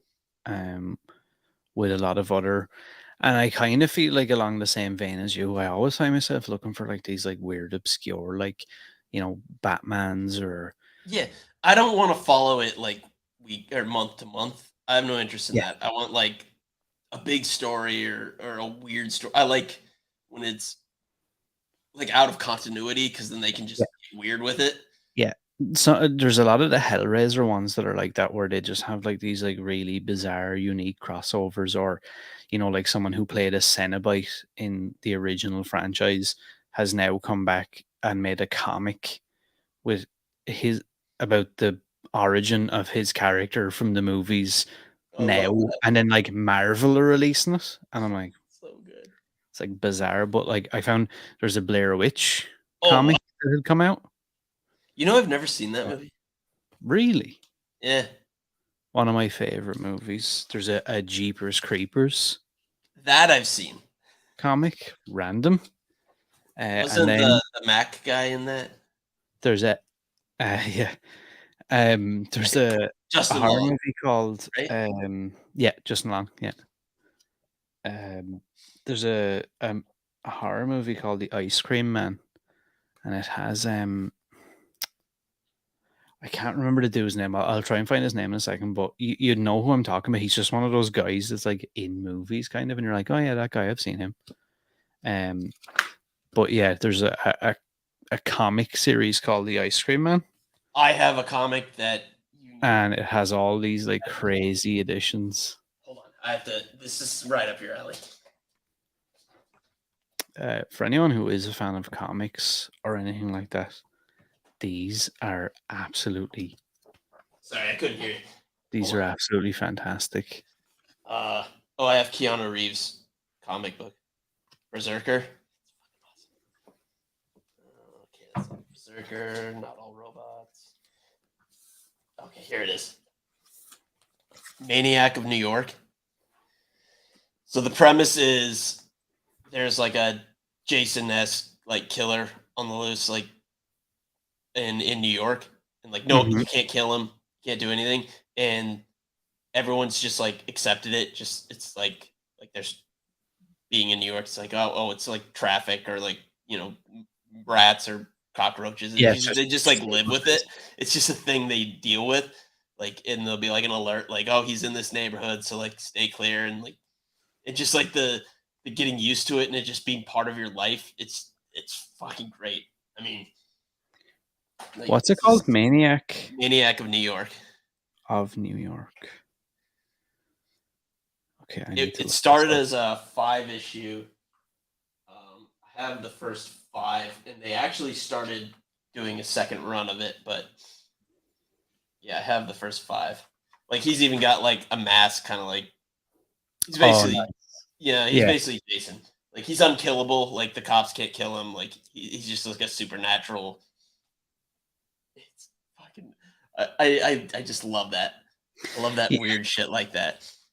Like now you've got me like sold again. I'm going away on for Thursday and Friday night for an MMA event. Oh, nice. We've a big Irish card here for, I don't know if you've heard of Bellator MMA. Yeah. Uh, we're having a card in Dublin, a lot of Irish fighters. There's actually a guy who trains in my gym. He's a local guy. He's fighting on a main card. And I'm going to stay in Dublin for 2 nights, but there's 2 places I'm going to, which is Dublin City Comics and Forbidden Planet in Dublin. And now already I'm like sold. I'm like, you know what I'm going to do? I'm Maniac of going New to go in York. there. Get I'm the going to go in there original and 5. They started coming out with new ones, which I don't have, but I'm just going to look for that and some obscure shit that I can find. check out the Keanu Reeves comic Berserker. It's pretty good too. Yeah. I have this other one called Not All Robots, where it's like, I mean, it's a play on like not all cops or not all whatever, not all men, not all. It's like the robots are like are overlords basically, like they're in charge of everything, like and they're like a robot will like go off kilter and like murder like like millions of people because they like turn the air off in a settlement or whatever, and then like you'll have robots go on like a news channel and be like, hey, no, like we're not all like that, like it's okay, like it's just How do you it's fascinating. how do you come across your uh like, Things like that. Not all robots and Maniac of New York. I actually got from Mr. Sunday Movies and like the Weekly Planet. I subscribe to their they have their own Patreon, like their own mhm, service. Like it's mhm. not Patreon, but like they run it, so they don't have to like give like they built it out, so they don't A have to give. fee? Yeah. Yeah. Yeah, which is awesome. Um, and they do like extra podcasts, and they do a comic classic book like club of the month or whatever, and they do like a comic book or series every like couple weeks or month, and so I found a couple that way. That's where I Right. got See, Maniac yeah, and I need Robots. to But start looking into that stuff again because Berserker, I found I think it was Comics Explained on YouTube. He's really good. I might actually be subbed to that. Yeah, I mean he's got like millions of subscribers. Like he's really big. Um, I really he's the one that got me like back into this. Like I was doing these like I like the full story ones that are like 2 hours, 4 hours long, and I'll just like sit and Mhm. listen to this entire thing, and then I'll go buy it because I'm like I want to read it. That's something now you've got me sold on comics now. Oh, Fuck. I just got this. Hold on. Okay. This is. Do you know what this is? Nope. It's it's like an alternate. Like I love my alternate universes. It's Hmm. if Peter Parker never gave up the Venom symbiote, Oh, nice. and he just like becomes corrupted and evil and horrible. it's Chip Zdarsky. It's oh beautiful. I was like, as if I don't have enough vices already, like buying shit. And now it's like, I know it. I and they yeah. can't do that thing like people tried to say to me before about like, oh, why don't you just get like, one of those subscription services and like look at them on your iPad? And I'm like, nah, I I want the physical I comic though. See, I started getting into them during like lockdown and quarantine, so I couldn't go to a comic book shop, and I Yeah. did have them on my iPad. And they're cheaper, it's easier, but like there's just something about Something about having the physical. Yeah, yeah. I don't know And I what it is. love going to a comic book shop. Like every time I go, I'll go for like the next issue of Berserker or the next issue, whatever, and I end up sitting there for like an hour and a half, just talking about Hmm. comic books because I love doing that, and they're cool as hell. Where, what comic book shop is that? Uh, what is it? JBH, I think it is. It's a hold on, let me get it. It's comic JHU Comics, comic books. It's like a tiny little shop.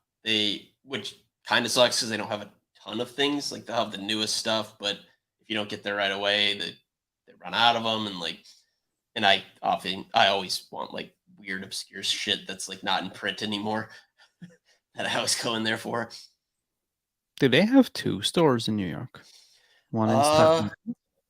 yeah, they do. Cause I got a book sent from there. They had to call there. They called them up and they had to like send it over. It was like a Random. $3 book, and they just like sent it over. I was like, that seems like not worth your time, but thank you.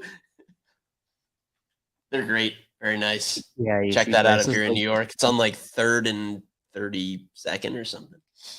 that's the place I feel like that when I come over, you're gonna have to bring me to. Like the, I love that as well because it's Oh like yeah, it just feels like a comic book store. It's like yeah. it's not just one of those chains where it's like, oh, we're Best Buy, but I've also got comics in the Yeah, corner. I weirdly like that they don't always have everything I'm looking for. like, Yeah. every time I go, I'm like, it's like a surprise. Am I going to be able to get what I want? So I'll go Hmm. there first, and then I'll always look up online where I can buy it, and then I'll go there. If they don't have it, then I on my walk home might buy it. Yeah, yeah. But I'm like, I always want to give them my money before someone else. You would wonder like they've got to be quite popular, right, to be surviving. I have no idea how they survive. Because it's not that big, and I mean, comic books aren't expensive. Like just a single issue is like $4, $5. Hmm. Yeah, I, because you I, got to wonder like how many of those do you have to be selling yeah, I for I it to have make no sense? idea how they stay in business, but that's why I always try to see if they have what I want first. Sweet says never been to a comic book shop. Been to bookshops that sell comic books also. Yeah, it's its own thing. They're actually kind of intimidating the first time you go in. Mm, It's like, do I really know enough to be in here? Because I felt like that, yeah. When the first time I went to Dublin City Comics, I felt like that where it was like, you had the guy behind the counter and then it was like one or two at the counter and yeah, like just hear them like it were yeah, within because ear. they're all going. Like I said, I will talk to them for like an hour, and they're doing that like with other Yeah, people when you yeah, walk in the first time, and then you're like, I'm looking for this one specific thing. Like, do I want to speak up? Like, are they gonna make fun of me? Like, is this like a stupid thing for me to like? Like, should I be embarrassed? I got weirdly self conscious the first like time I went in there. yeah. I had that the first few times and I would be like not necessarily in a rush, but I will have spent enough time in the store and then wanted to go to the counter to ask. And it's like there might be one or two like what I would consider regulars there. Mm. And I'm like, I can't, I'm gonna have to wait until somebody moves from the counter so I can Yeah, like interject and be like, hey, can I And it ends up being like I'm like 2.5 hours just like wandering up and down. Like they're probably looking at me going like, is he like casing this place out or something? I do the same thing when I'll look for what I'm trying to get and I can't find it, and then they're talking to some regular, and I just stand there and wait for them to finish whatever conversation they're having, which can be like half an hour. Yep. But I don't want to, I don't want to get in the middle of that. Sweet says, but I've never been to a video store either. That's mad. Wow. Yeah, that's I've- crazy. That's my like knowledge of horror movies is going to the video store.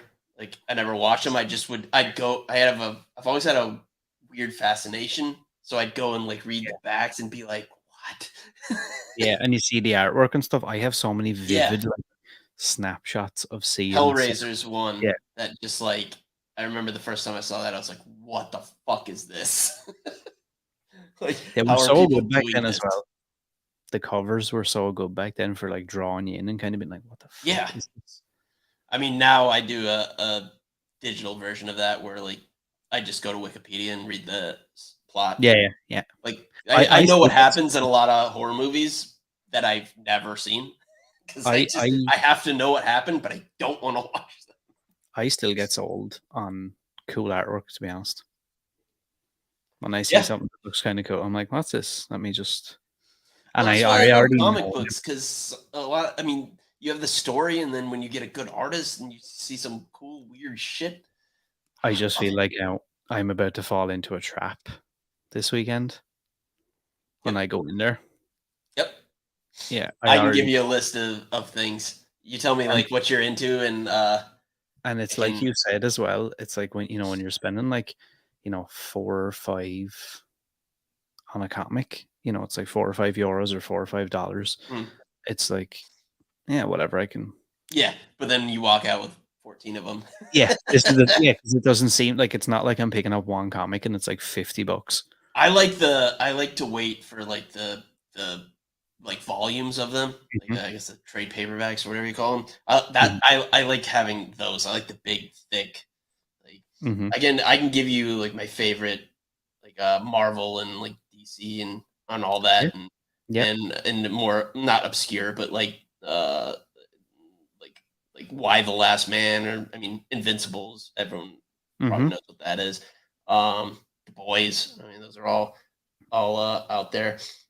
Like my favorite Marvel runs are my all time is Secret Wars and everything leading up to it. The whole Avengers Hickman's run on all that is just so good with all the multiverse, the Earth's incursions with the Earth's colliding. It's so fucking good. There's so, and like it's something I feel like.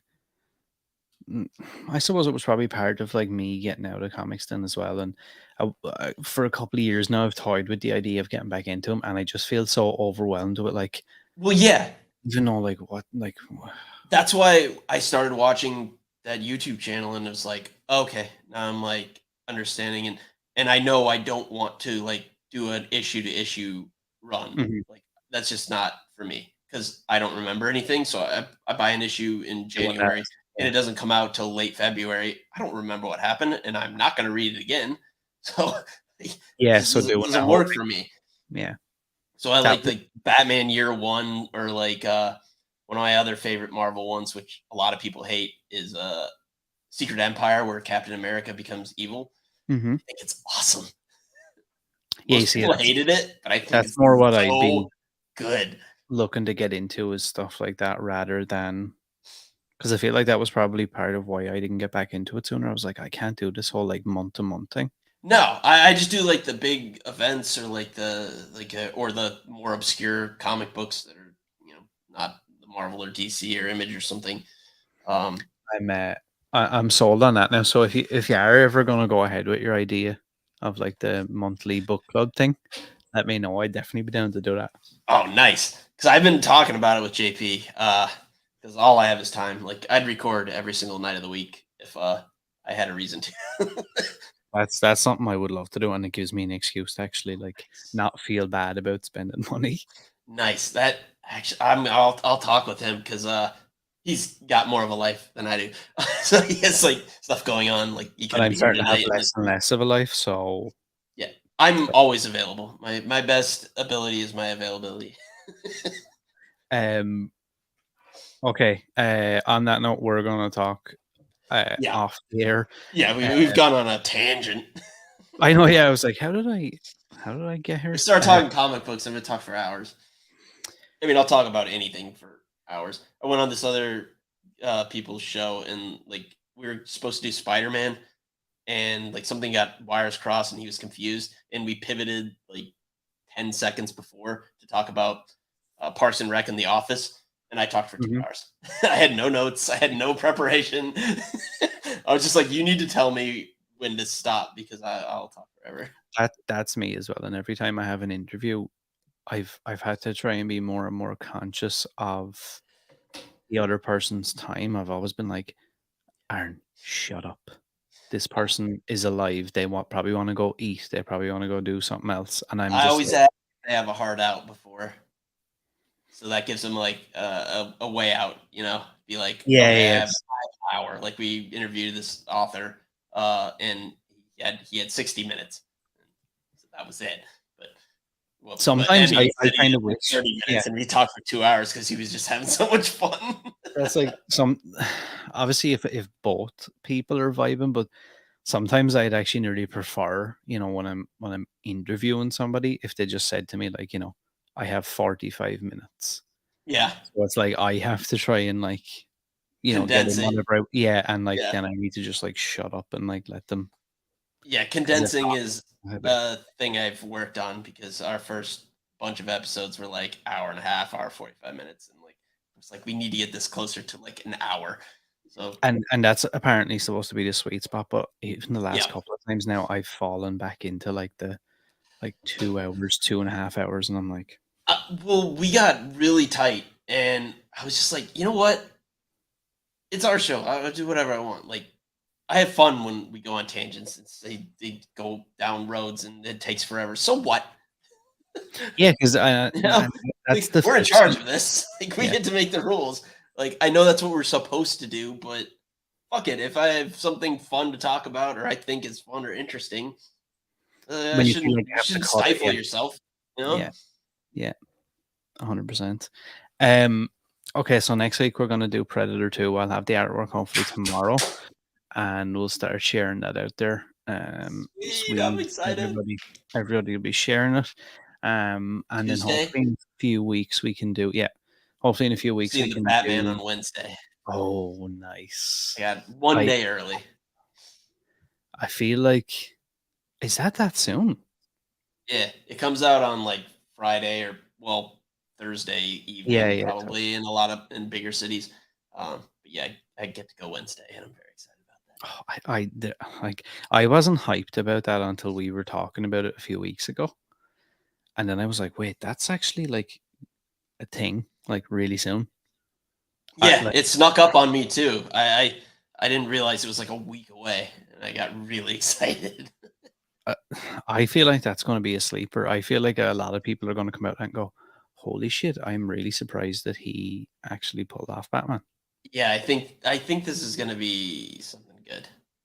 And I'm I'm trying not loving. to be too excited because I know, yeah, yeah. There's always that fear. and I'm not. I'm trying not to even like watch all the trailers. Like that rarely happens because I usually have to. But I'm like, no, I want to not know everything. I didn't even watch the trailer that came out there a while back until you and JP talked about it, and I was like, hearing you guys talk about it, I was like, "Fuck! Now I need to go and look at it." Yeah, But yeah, that's going to be a good one. Actually, I'll be really interested to hear what excited. you guys thinking about that. Yeah, I mean that was both of our. We did a most anticipated top five action movies, and that was both of our number ones. That's yeah. I think that's probably going to be everybody's. Yeah, I mean, and there's a lot of good stuff coming out, but like I want to No, see it's going to be like Robert Pattinson, Matt Reeves do their thing. Okay, so next Tuesday we're doing Predator 2 and we've potential for so many different things. Also, keep an eye out. Make sure to follow Action Movie Book Club on Instagram, Twitter, Spotify, Apple Podcasts. First Class Horror on Instagram, class_horror on Twitter, and then ClassHorrorCast on any podcast platform.